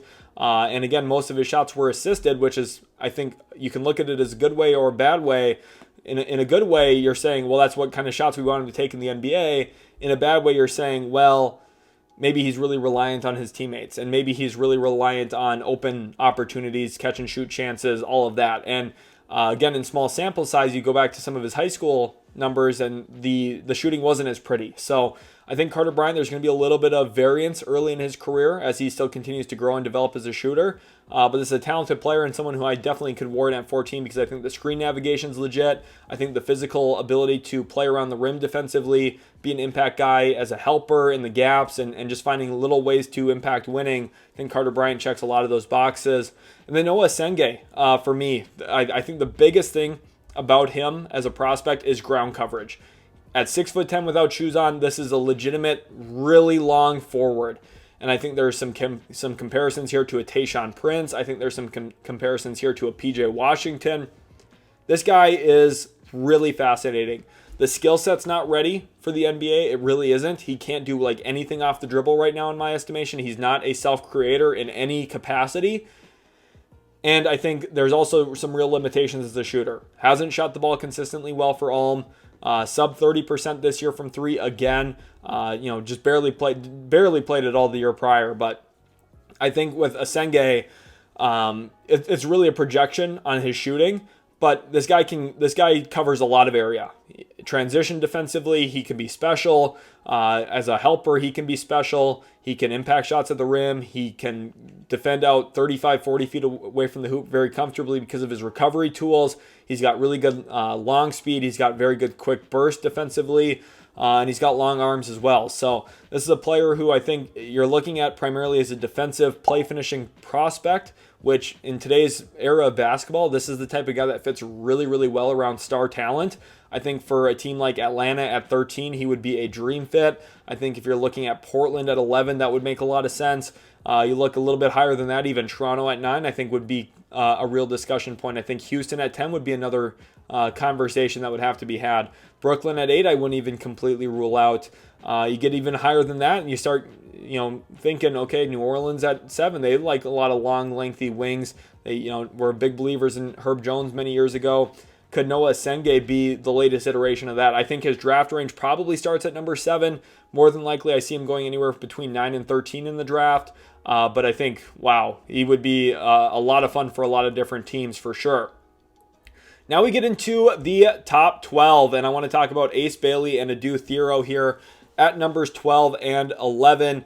Ace Bailey, for me, this is a player who everyone's going to label as a potential superstar, and with some of the reporting coming out from Jonathan Givony lately about Ace Bailey having turned down some workouts and really not wanting to work out for teams that don't view him as a long-term superstar and are trying to maybe position him into a role rather than a developmental piece. I just don't really understand that, though, for Ace Bailey. I don't think he's going to be an all-star. I don't think he'll be a superstar. And the reasoning for that is I think it's really hard to be those things when you're not a very good ball handler. And Ace Bailey right now I think has some real functional development flaws in his game that limit who he can be as an offensive player. He's just not very good in tight spaces, doesn't have a lot of footwork, counters when he gets cut off. He gets skinny quite often. Now, I don't think he's contact averse, but I think his natural footwork tendency leads him away from contact, and as he tries to either fade away from it, shoot turnarounds, or just flat out rise up and shoot over it. And that's where you do see some of the high-quality starter potential. The shot making is legitimate. There's some real talent there. But for every really impressive make, there was probably an air ball or one that hit the backboard or the back of the rim. And you go, okay, for every impressive make, there's a really questionable miss.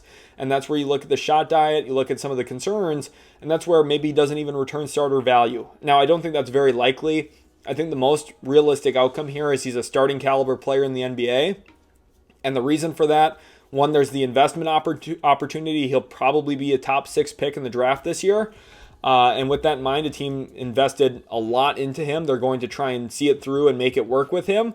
So that's already a huge plus for him. So if you're a believer in Ace Bailey, that's something you're very happy about. And the other aspect of it is there's a lot of physical tools that make him really, really fun and really good at a lot of things. Really functional rebounding wing. Really functional defensively. Now, right now, there's a lot of room he has to grow. I think the attention to detail, the focus, he gets caught ball watching quite a bit. There's a lot of things that are very standard for 18-year-old players and prospects to be messing up. Ace Bailey makes those mistakes often. But what I've also seen on film is the recovery tools, the ability to cover space, make up for mistakes. And that's what makes you so excited about him is there's really fun screen navigation examples. There's a lot of really good tools that Ace Bailey has. And I think if you're a believer in him, that's what you're really banking on is his two-way outcomes, the ability to be an impactful defender, an elite play finisher at some point in his career. And that's where maybe if he reaches all of those things where he's a really good rebounding two-way wing with some really good shooting touch, he becomes a very high-quality starter in the NBA, even if he never makes an all-star game. Adou Thiero for me, this is a player who he's going to go much lower than number 11 on draft night. But I think there's some real significant upside to play into here because I think he's arguably the most functional athlete in this entire draft class. Now, he does come with some skill set deficiencies, specifically the shooting. Doesn't shoot free throws well, definitely does not shoot threes well. Teams leave him open pretty routinely. But when he is guarded on the perimeter, he has one of the best first steps, has a very strong rip through and go. He works off of jab steps pretty well. And I think specifically as a cutter, there's just so much functionality. I think Adou Thiero really reminds me a lot of OG Anunoby in terms of the functionality. Thiero's grown a couple of inches the past few years as well, which I think has really helped that comparison come to life more and more. And I think specifically for Thiero, what you're kind of envisioning here in that OG Anunoby kind of archetype, that play style is functional 2-foot leaping. He's an explosive 1-foot jumper when he jumps that way. He skies for rebounds, wins you a lot of little extra possessions that way. Can be a really great gap defender. He might not just be an elite point of attack defender where you're putting him every single night on the ball handler, but he really helps your team defense by being in the way, helping on the nail, helping in the gaps, rotating as a low man helper, being a transition defender where just having more length, size, and speed is always beneficial for team defense. I think Thiero can be really, really impactful in a lot of those ways. And I think the upside, if he does develop as a shooter, starts to, near all-star range. Now, I don't think he'll ultimately ever probably make an all-star game, which is why, as you can tell here, the tier does not have him as an all-star.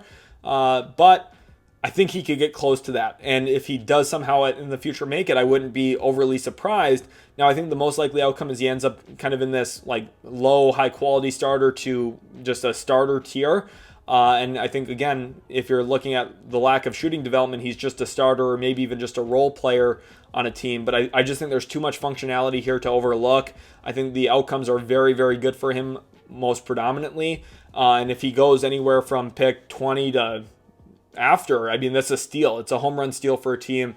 I'd be scared of Oklahoma City getting him. I'd be terrified of Orlando getting him. I think there's a lot of teams that are going to be kind of in that after number 20 range. Indiana at 23, I think, would be awesome with Thiero.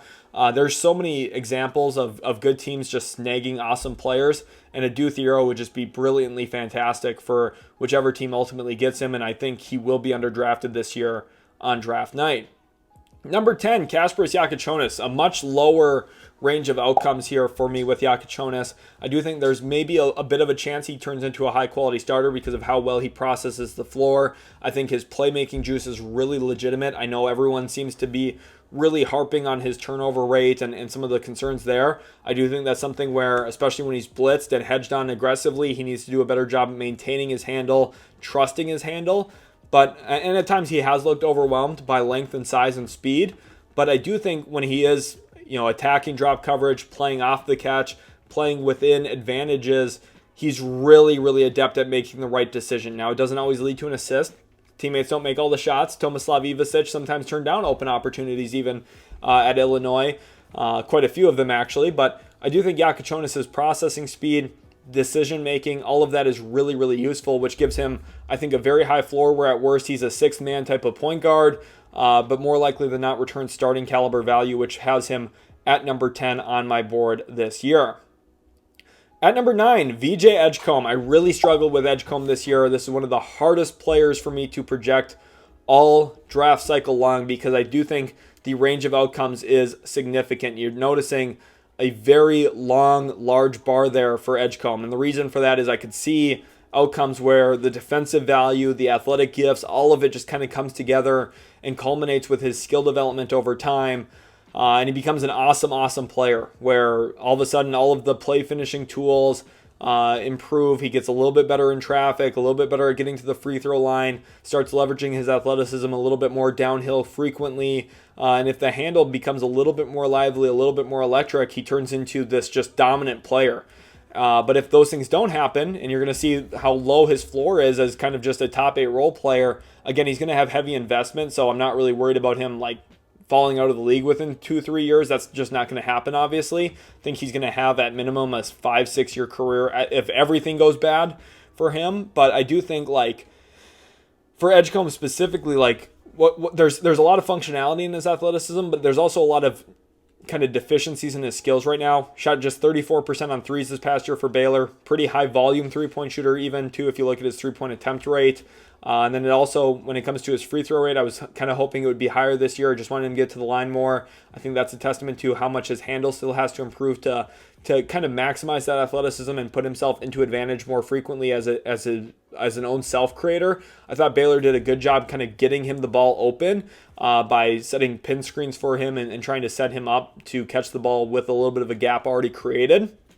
And I think going into the NBA, obviously you can scheme some of that up for him as well. Now, I don't know where he's going to land. That's a huge question for me too. Is it, I don't know what the skill development process is going to look like. I don't know what the development plan is going to look like in general for him with whatever team he gets drafted to. I don't know what the team context looks like. Now, if he ends up in Philadelphia, they've already got some really strong pieces in place. I think that could be a good place to usher in development for him. I think we'll see how everything goes, though, and I'm a little concerned about some of the deficiencies, but I still ended up with him top 10 in my board at number 9. I do think he's a good player, good prospect, a lot to work with. I just think it's going to be a little bit of a road to maximize all of his physical gifts and tools and some of the emerging skills that he has as well.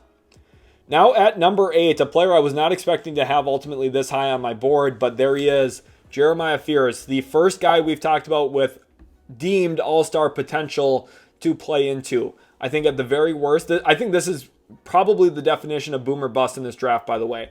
I think there's a chance where he's maybe just not even a starting point guard, where he's a sixth-man scoring type. But I also think there's outcomes where he turns into an absolutely awesome lead guard. And some of the things I really love about him. I love his handle. For all of the things I just questioned about VJ Edgecombe, the functionality of his handle, the liveliness, the creation of space himself, Jeremiah Fears checks all of those boxes, which is why I think the all-star upside is legitimately real. There is some real potential here for him to become an all-star because he handles the ball really well. He's very adept in the pick and roll. He takes space when it's created for him. He can create space for himself when there's nothing there. I like his step back game. I like his little snatch handle that he's got. I think he changes direction and pace really well.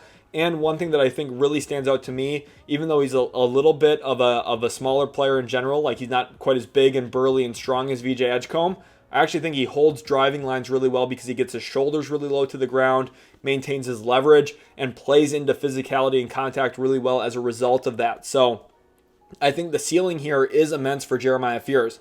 The concerns I have about him, one, you're looking at kind of a point guard tax again here, where this is a really hard position to be elite at. And if he just doesn't take the meaningful developmental strides in a few of the areas, like especially his shooting, what I love about watching him is he's got the right idea for a lot of stuff. The shot diet is really solid. A lot of pull-up jump shots, really like a really strong basis of how to play the position. The issue is he just wasn't good enough at it. He didn't make enough threes, shot just 28% from three. But there's also a few ways to view that, where you're saying, okay, this was a reclassified freshman, extremely young, one of the youngest players in this entire draft class, and he was shouldering the load for an SEC team for Oklahoma who didn't have a lot of other on-ball talent around him. And I think with that in mind, it's very easy to talk yourself into betting on Jeremiah Fears, which is seemingly what I've done here. My most recent big board, I had him, I believe, at number 11, and I moved him up to number 8 because after rewatching a lot of film again, going back over several games, specifically one that I went back and watched was his game against Florida. That game really was the one that put kind of the nail in the coffin for me moving him up. He just handles ball pressure, handles pick and roll defensive coverages really well, and he's just smart. I could just tell that he's processing the game. He's ahead of the defense. He's really thinking things in real time faster than the defenders are.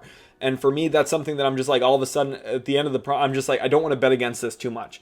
I do have concerns. I do think the deficiencies are real. I'm not moving him up to number 2 or number 3 on my board. I'm not going all the way in on Jeremiah Fears. I do think there's still some limitations that will impact him negatively throughout his career when it comes to the scoring and off-ball play. But I think the processing, I think the playmaking, I think the downhill juice, I think the rim volume, all of that is very real. And for that reason, I moved him up to number 8 here on my final big board. At number 7, a little bit of a gap here as well. Again, remember to continue watching for these gaps. At number 7, I have Colin Murray Boyles out of South Carolina. And this is an example where you're going to say, okay, well, the floor is really not much lower than Jeremiah Fears and the ceiling's way lower. How do you have Colin Murray Boyles ahead of him on your board? And I think Colin Murray Boyles is going to be a driver of winning in the NBA. Jeremiah Fears will probably score more points. Well, actually, definitely will score more points per game in his career, I'm sure. Will probably average more assists per game too. What I think Colin Murray Boyles is going to do, though, is drive winning. I think he's going to have a real positive impact. When he's on the court, I think his team is going to perform very, very well. He did that for South Carolina. Even when the Gamecocks did not have a good competitive roster, they played very good competitive basketball against some good SEC teams with CMB on the floor. And I think specifically his value is multifold. For South Carolina, he was kind of a go-to scoring option. And right now, I think a lot of people are envisioning him in that same kind of role and saying, well, this doesn't look pretty. A back to the basket, 6'7" power forward. He's not going to do that in the NBA. What you're really looking for is his connective value, his ability to score against smaller players, which is going to be a little bit of a mismatch weapon at times in the NBA, and his ability to kind of play off the dribble a bit against bigs. So if you're going to put a 5-man on him, CMB is comfortable flowing into dribble handoffs, driving and kicking the basketball, and just moving around the court in a variety of areas. And I think that's valuable.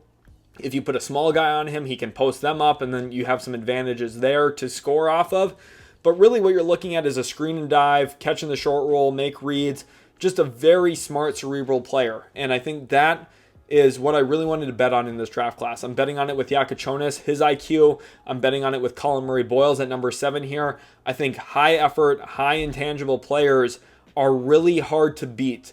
And at the end of the day, with all the skill, prognostication, all of the time I spend watching these players, at the end of the day, the guys that I trust the most are the guys who I know what they're doing. And Colin Murray Boyles, you watch him play defensively, his anticipation tools, his effort, energy, multiple possessions where he closes out on the perimeter, then makes a rotation, goes and gets a huge block, or gets in the passing lane, forces a turnover, forces a shot clock violation. Like, there was just a lot of that this year for Colin Murray-Boyles, and I just felt like coming into this cycle, I was kind of wary on him, and I was a little unsure of how much I was really going to bank on him as a prospect. And as the year went on, I just thought he had a really great season for South Carolina, and I started to see more and more of the vision with him. The analytics really love him. The free throw rate's actually really good, and he was a high-volume scorer for South Carolina, which I think is a real positive when you scale his role down. The fact that he got to the free throw line as much as he did, he's kind of a mismatch weapon. He can defend all over the court, can be a secondary rim protector for a team, can guard out on the perimeter. I think there's just so much easy stuff for him to bet on, a lot of low-hanging fruit that makes him a really solid player. Now, the negative is the jump shot. Just cannot shoot the ball right now. And if he never learns how to shoot, he becomes like a Josh Hart, where the value is good. He's a solid player with playoff deficiencies. And that's where I see him maybe just being a top 8 rotation player and not a true starting caliber guy. That's where, the question marks are. But Josh Hart, who's been an inconsistent three-point shooter for pretty much the majority of his career, has been an awesome player in the NBA, has found a lot of ways to be valuable and impact winning. And Colin Murray-Boyles, I think, is going to do a lot of that as well. Number 6, Kon Knueppel, another big gap here. I think Kon Knueppel is really solidified himself as my number 6 prospect in this draft. Really good at basketball. And I think at the end of the day, when you go through the talent evaluation process, the easiest bets to make are on the guys who are just flat out really good at basketball. And I think Kon Knueppel specifically embodies that a ton. Now, I don't see all-star upside here. Again, from an all-star perspective, I don't see him really ever reaching that category. But I think he's about as close as you possibly can get to being an all-star without being one, possibly, in his career. And that's the 100th percentile outcome, remember. So the reasoning for that specifically, he's just really sound. He's got good grown man strength, can play into traffic, play into physicality. I think he'll get to the free throw line at a respectable rate. I compared him in my most recent mock draft to Jimmy Butler. And Jimmy, people did not understand what I meant with that. So let me elaborate on that. Jimmy Butler, one of the things that he's best at in the NBA is being slowly decisive. And what I'm talking about is when he drives, he gets to the paint, never really feels rushed. He's going to get to a jump stop, give you a ball fake, head fake, maybe get to a stride stop, reverse pivot. He's going to look for a kick out, or he'll get you up in the air, draw that contact, get to the free throw line. And I think Kon Knueppel has a lot of that too. And one of the advantages Knueppel has that Jimmy Butler has never had is on the scouting report. Kon Knueppel is going to be, in all capital letters, shooter. He's one of the best shooters in this entire draft. He's an elite marksman from behind the three-point line, and he got a lot of he had a lot of opportunity this year for Duke, playing for John Shire, to come off of stagger screens, to be a small screener, to play in the pick and roll a bit with the ball in his hands. And he was really successful in all of those areas. I think Kon Knueppel very arguably is the second safest bet in this entire draft behind Cooper Flagg. Cooper Flagg is the safest bet. Kon Knueppel, you could argue, is the second safest option because we know he's going to be really functional off the ball as a catch and shoot ace. He's going to have some value on the ball as a driver, very decisive against closeouts, attacks them well. And then he's also a smart passer.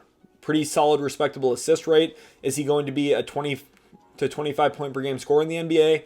No, I would not bet on that. And I think, that's where he's not going to be Jimmy Butler because he's not going to have the scoring volume that Jimmy Butler's had. And he definitely doesn't have the defensive talent Jimmy Butler has had throughout his career. But Knueppel is a capital S shooter. And he's also somebody who I think plays into traffic, plays into contact well, attacks closeouts really well, and he's more dynamic than he's given credit for in ball screens. And I think with that in mind, his competitive nature defensively makes him just a really safe, easy bet in this draft class. Number 5, Tre Johnson. Now, I don't think Tre Johnson is a pure, perfect scoring prospect. I do think there are some concerns here, but he is arguably the best shooter in the draft. Now, I did title that for Kobe Brea earlier, who is my number 22 prospect. I think Tre Johnson is just a slight tier below Kobe Brea. I don't think he has quite as dynamic off-ball talent, but Tre Johnson, and especially the volume long-term, like Kobe Brea has really proven it over multiple years. Tre Johnson, though, maybe has the best shooting upside in the draft because he was still very, very dominant at Texas. and off-ball movement shooting opportunities, he was lights out spectacular. And then he also is very dynamic off the dribble, and I think that's one of the advantages he has over Kon Knueppel as a pull-up jump shooter, especially from three. He's just a little bit quicker, jumps a little bit higher on his threes. I think can create a bit more consistently, which is what gives him some of that all-star upside, which is where you compare him to a Devin Booker, you compare him to a Tyler Hero, and I think those two guys specifically are actually pretty fair, reasonable comparisons for Tre Johnson. Now, I don't know if Johnson ends up being quite as good as Devin Booker, maybe kind of in the middle between where Hero and Booker are as individual players, but I do think there are some real similarities between those three guys, and specifically with Tre Johnson, that's somewhat of a negative thing as well. One of the biggest issues with Devin Booker as a player, and especially with Tyler Hero, is the rim volume. The ability to get all the way to the rim, draw fouls, get to the free throw line, be an 8 to 12 free throw per game shooter. And that's what makes someone like Shai Gilgeous-Alexander so special, because he's got that start-stop ability, the ability to get to the free throw line whenever he wants. I know some people are going to say, well, yeah, he flops the whole game. Yeah, he embellishes contact, but there's also contact there. And that's part of it, right? Like, he has ways of generating that contact, whereas Tre Johnson, his handle's just not quite that lively. I think more similar to Tyler Hero than Devin Booker in a lot of those areas. And I think one thing about Tre Johnson, he's very reliant on a floater. And while a lot of people view floaters as really great shots and a great way to, protect smalls against shot blocking, I think floaters are inherently not a good shot. You look at the percentages of them, the actual make percentage, the points per possession on floaters, they're not very good, just honestly, unless you have like an elite floater shooter, like a Jalen Brunson. Tyler Hero's turned into a really, really great one, so I don't want to say it's a terrible shot for him. But in terms of, like, if you're building your dream offensive player, you're probably envisioning someone who can get to the rim more, draw free throws more, than you're envisioning someone who shoots floaters. And that's one of the downsides with Tre Johnson. Shot only 44.8% on two-pointers this past year for Texas. So while he shot right around 40% from three, an extremely efficient shot for him, he wasn't super efficient on two. It's just, if you do the points per shot math on it, it's about 0.9 points per shot, which isn't great. And in the NBA, that's not good enough to be a 1A option. Now, if you're projecting Tre Johnson into a role and onto a team, he's probably not going to be a 1A option. And I think in Miami, you saw how much better they were with Tyler Hero as a 1B or a 2A option comparatively. But Phoenix, they've been able to get by with Devin Booker as a 1A option. They had a really great season when they had Chris Paul next to him, back when Chris Paul was still kind of in the back end of his prime. And I think if Tre Johnson, you get the right team around him, the right playmaking, the right kind of screen setting, rim protection, this is a really good infrastructural build around piece for someone like Utah at number 5. I think this would be a really great pick for them. Charlotte at number 4 would be interesting. Even Philly at 3, I think, would be a real foundational core piece for them. So I really do like the upside still with Tre Johnson. I think a very, very safe floor as well. As you can tell, I think he's at minimum a starter in the NBA. Very, very skilled, very, very good at basketball. This is a guy I really easily like to believe in. Kam Jones, another little bit of a gap here. Not quite as significant as the gap between Tre and Kon, but still a little bit of a gap. I do feel very confident with Jones as my number 4 prospect. I even considered moving him up to number 3, but ultimately I have stuck with my gut on this here. I've had Jones at number 4 on all 3 of my posted big boards now. This is, of course, being the final one.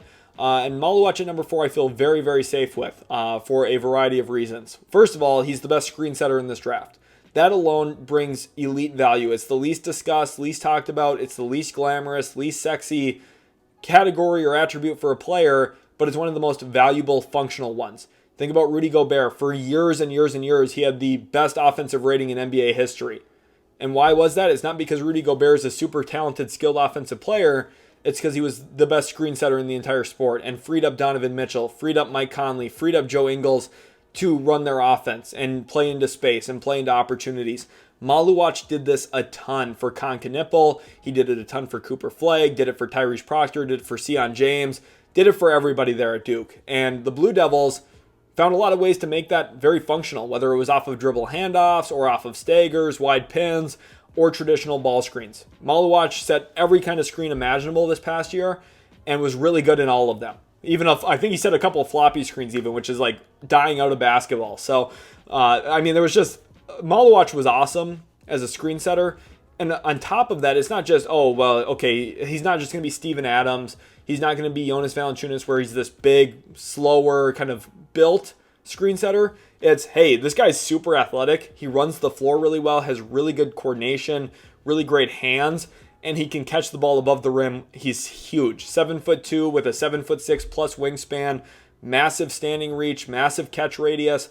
Not only does he set elite screens, he rolls really quickly, gets to the rim, gets to the front of the rim, the side of the rim, and exerts a ton of rim gravity. And as soon as you create space, the ability to then take up space and be a real threat at the rim as well is what makes Maluach arguably one of the most dynamic bigs we've had in the last 5 to 10 years in the draft. And it all comes without him ever dribbling the basketball. And that's one of the things I really love about him offensively. He had an insane offensive rating this past year for Duke, 147 plus offensive rating for an entire season. That's 39 games, played over 21 minutes a night, over 800 minutes per game, or 800 minutes total this season for Duke. He was absurd for them. Their offense was dominant. And like it's literally like, for people who don't understand what 147 offense, that means throughout the entire course of the season, they averaged almost 1.5 points per possession with him on the floor. That's almost as good as scoring a 2-pointer every possession. It's absurd. It's absurd how good they were. It's literally like, it should not even be legal to have been as good as they were offensively with Maluach on the court. And I think a lot of it is, again, a byproduct of his screening, his rim gravity, his rolling. Now, of course, they don't get there if they don't have all the other talent, right? They had 5 guys in my top 34 here with Proctor, Sion James, Knueppel, Maluach, and of course, Cooper Flagg. So this team was really, really good. They were loaded. They had a great coach as well. John Shire did a really tremendous job with that group, especially with how young they were and the amount of success that they found. But Maluach, man, he was such an integral piece to that. We haven't even talked about the defense. He's huge, protects the rim pretty well, deters a lot of shots there, has some versatility, can switch out on the perimeter, really good lateral foot speed.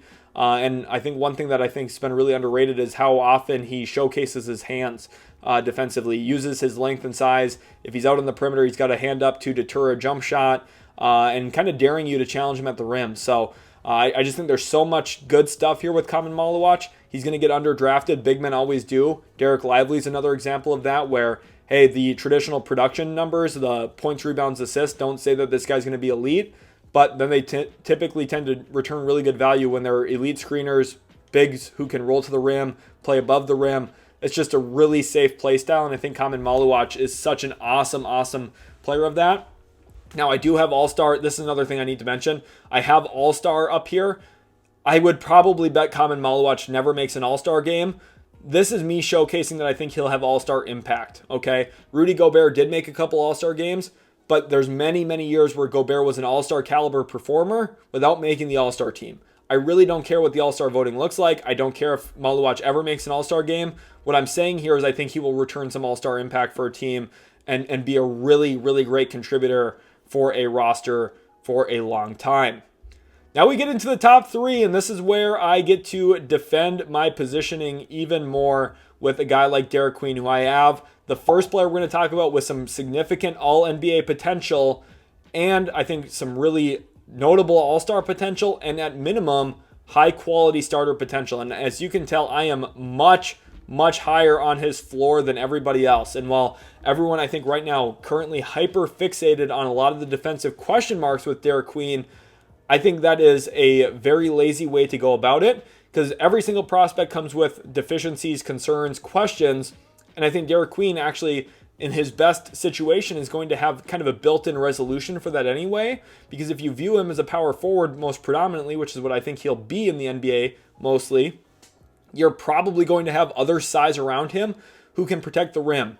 And one of the biggest things that teams specifically, and I think draft pundits in general, typically overlook is the value of positioning and IQ defensively, and they look at physical traits far more. That's why someone like Joan Behringer is getting so much love right now, because he is huge and athletic and block shots. And of course, those stand out in a big way.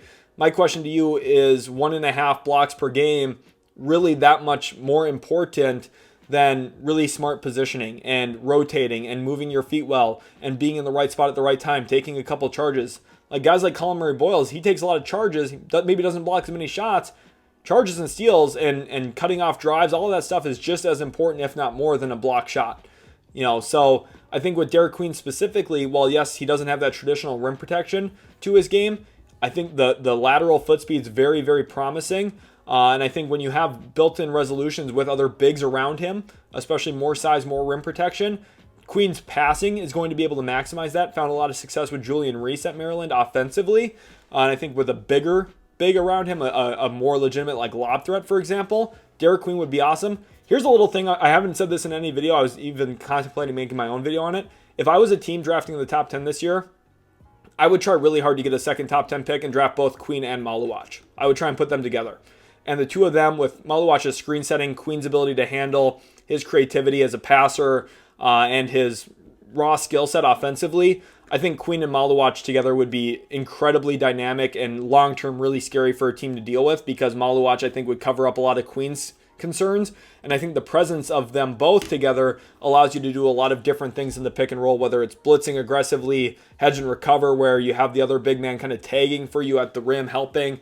There's just a lot of creative ways to go about attacking certain offensive schemes by having two bigs on the court. You know, it's one of the most prevalent ways to win right now. Specifically, look at Holmgren and Hartenstein. You look at Mobley and Allen. You look at Cat and Gobert when they were together. Even Cat and Mitchell Robinson to a lesser extent in New York. They haven't gotten to play a ton together, but they were pretty solid when they did. I mean, size wins. Size has always won in the NBA. It always will.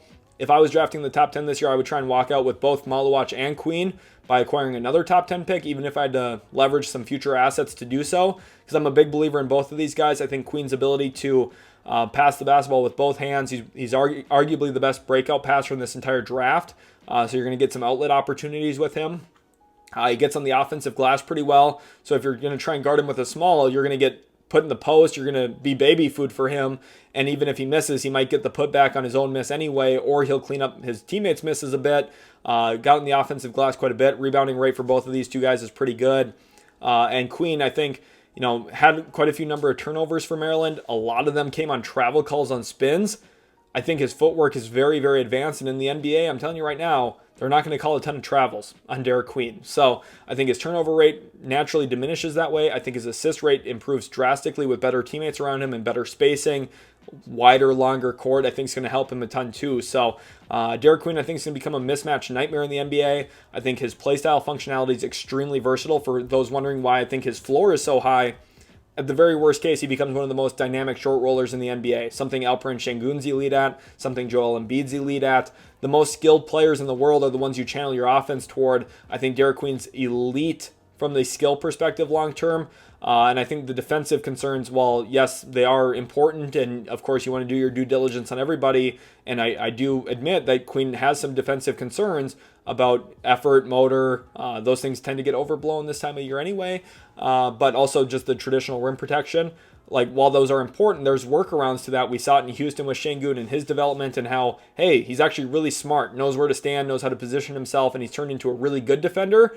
I think Derek Queen can really blossom in a lot of ways too. And if he gets the right coach, the right system, the right pieces around him, this guy can be an absolute franchise changer for a team, which is why I think there's some real All-NBA potential for him to grow into as well. Number 2, we get into Dylan Harper. And this is the first player that we're going to talk about with some Hall of Fame potential. Now, making the Hall of Fame in basketball is not necessarily the hardest thing. And if you do make All-NBA, you've drastically helped your chances of making the Hall of Fame. But I do think Harper, very good realistic outcomes where he does become an All-NBA contributor at some point. Probably at minimum is just a high-quality starter, but more than likely does make an All-Star game or two in his career, maybe even multiple. And I think with Harper specifically, part of the reason I feel this optimistic on him, I'm going to zoom out a little bit just so you can get a better overall feel. I'm going to leave it so that you don't see the number 1 player yet, in case you guys don't know who it is. But the reason I feel so good about Harper here at number 2 is his handle. He's just extremely functional. He splits pick and roll, rejects pick and roll, gets downhill with ease. Really great rim volume this year, and I think one of the biggest selling points for me with Harper is how efficient he was at the rim as well. Shot over 57% on twos this entire season, and that's even with some pull-up concerns on his mid-range jump shot, and it's because he was so dominant at the rim and got to the rim a lot, and it all stems from his ability to win in isolation, get downhill in the pick and roll, split pick and roll, all of the stuff I've mentioned. And I think there's still room for him to grow in these areas too. I think right now, like when he gets downhill, he's kind of a little north-south based, where right? It's a lot of, hey, can I beat you to the spot, get to the rim, finish at the rim or above the rim, something he does pretty well as well. But I think for his development, adding a little bit more east and west into his finishes where, hey, maybe he goes to a few more Euro steps or some more deceleration gathers and catches defenders kind of off timing and, throws off their help coverages a little bit by switching up the pace of his rim attacks. And I think there's a lot of room for him to still grow in those areas. I think he's got really good balance for his size. People have compared him to Cade Cunningham. I really think, he's a worse James Harden. I really think for me, that's the comp I continue to go back to. I compared his numbers at Rutgers to Harden's numbers at Arizona State. They are fairly comparable. I think Dylan Harper is an awesome player. Now, I don't think he's going to be as good as Harden. I think Harden's development as a young player really was tremendous, and I think he really revolutionized the game of basketball in general. You look at the way that he was able to grow and change the game with the step back three and the isolation style and how heavy high ball screen usage he had. James Harden, there'll never really be another player like Harden, in my opinion, because of how special he was as an on-ball guy, the ability to score 37 points per game in a single season, and then the next year he gets traded and he's averaging 12 assists. Like, I will never see another player like that. I really don't think so. Harden's one of one when it comes to the offensive side of the ball and his talent level, but I do think Harper mirrors some of his game with the downhill creativity. He's not the elite crazy athlete, but he's a bigger, stockier guard who can get downhill, has a very good handle to really allow him to do that. It's not just, hey, first step, I'm faster than you, quicker than you, I'm going to get there. It's, hey, I can set you up, I can beat you out off of a size up, I can beat you off of a hesitation cross. He just got a lot of little things in his bag, and I think when you have a talented player, a skilled player, it's incredibly hard to bet against them. I've seen a lot of people on draft Twitter, I don't know if they're just trying to be different or something, putting Dylan Harper down at like number 18. I'm sorry, but if you think Harper's the 18th best player in this draft, I think you're dumb. I just don't think you've watched enough. I don't think you have seen him play enough. Now, if you tell me he doesn't end up being the second best player, I would say, okay, there's levels to that. There's definitely possibilities there, which is why there's a range here. But like, there's too much talent to work with for him to be completely awful and be like the 18th best guy. Like, there's just not an outcome in reality unless he gets hurt where he doesn't return top 10 value in this draft. And that's why he's such a safe, obvious selection for the Spurs at number 2, which leads us to the number 1 player. And that player is Cooper Flagg, who I do think has a little bit of an opportunity to maybe become an all-time great even. Now, I hate this category specifically. Now, it is my own board that I've made, so I could take it off if I wanted to. But I think it's worth mentioning, like, to be an all-time great, like with the Magics and the Larry Birds and the LeBrons and the Currys, like, you have to have a lot of luck in that because you have to have really great teams around you. The interesting thing for Flagg is he comes into a team that's pretty ready to win right now. Anthony Davis, Derek Lively, Daniel Gafford, Klay Thompson, Kyrie Irving coming back at some point from injury, PJ Washington. The team's really good. And Flagg is going to be a huge contributor to that. They're going to have one of the best defenses in the entire league his rookie season. Now, long-term, how Dallas goes through it and like pivots and figures out ways to continue building around Flagg and Lively, especially long-term, is going to be interesting because they are a little old right now with Davis and Kyrie. But there's always possibilities, right? And the Mavs, even though they don't own a lot of their future draft picks, they definitely have possibilities. So we'll see what happens with all of that. But I do think Cooper Flagg specifically, number 1, such a fascinating player because he's just really safe. I think this is one of the few times where I'm going to have all NBA as a floor for a guy. He's a really special prospect. Number 1 on my board by a large margin. You see the gap between him and Dylan Harper, who I really like Harper. Harper's really good. There's a significant gap here. Honestly, I wish I made this gap bigger just to kind of hammer home that point. But Cooper Flagg is brilliant. He's a wonderful two-way player. I do think right now the biggest concern for me is his handle. I think he's got to get a lot more functional there. I think he's got to kind of stop relying on his frame so much. It kind of tends to go to his spin move and play with his back to the basket. A little reminiscent for me of Paulo Banchero in a lot of ways. And Banchero's kind of struggled as a driver in the NBA. Part of that's Orlando's spacing. That should be better next year with Desmond Bane there now. But I do think in general, too, it's a testament to some of Banchero's deficiencies as a ball handler. And I think for Flagg, who he really should mirror his game after is Jason Tatum, who has significantly developed his face-up game, has one of the best hesitation moves in the entire league, and of course has some really good width on his crossovers too. Like when he crosses over, he changes direction pretty well, and can be pretty decisive as a driver. Now, one thing, Tatum's really leaned into the three-point shot. We'll see what Flagg's shot diet looks like long-term. I do think he'll find a healthy mix at some point in his career, though, and Flagg is just like, he's a surefire bet. Like, this guy's an all-NBA contributor. This guy's very likely going to be a Hall of Famer, and could even be an all-time great depending on how much team success he finds if they put the right pieces around him and if they succeed at the level that they can. Here is a quick recap of the board. I will zoom out just so everyone can see it again. Give it a little quick scroll job. Thank you all so much for watching. Remember to comment down below who you think, who you agreed with, who you disagreed with, all of that stuff. Had a lot of fun doing this. Over 2.5 hours recording. Of course, the video itself will probably be trimmed down a little bit, but thank you if you got to the end of the video here. I really do appreciate you guys. Thanks so much. Leave a like and subscribe, and we'll catch you in the very next Utility Sports video.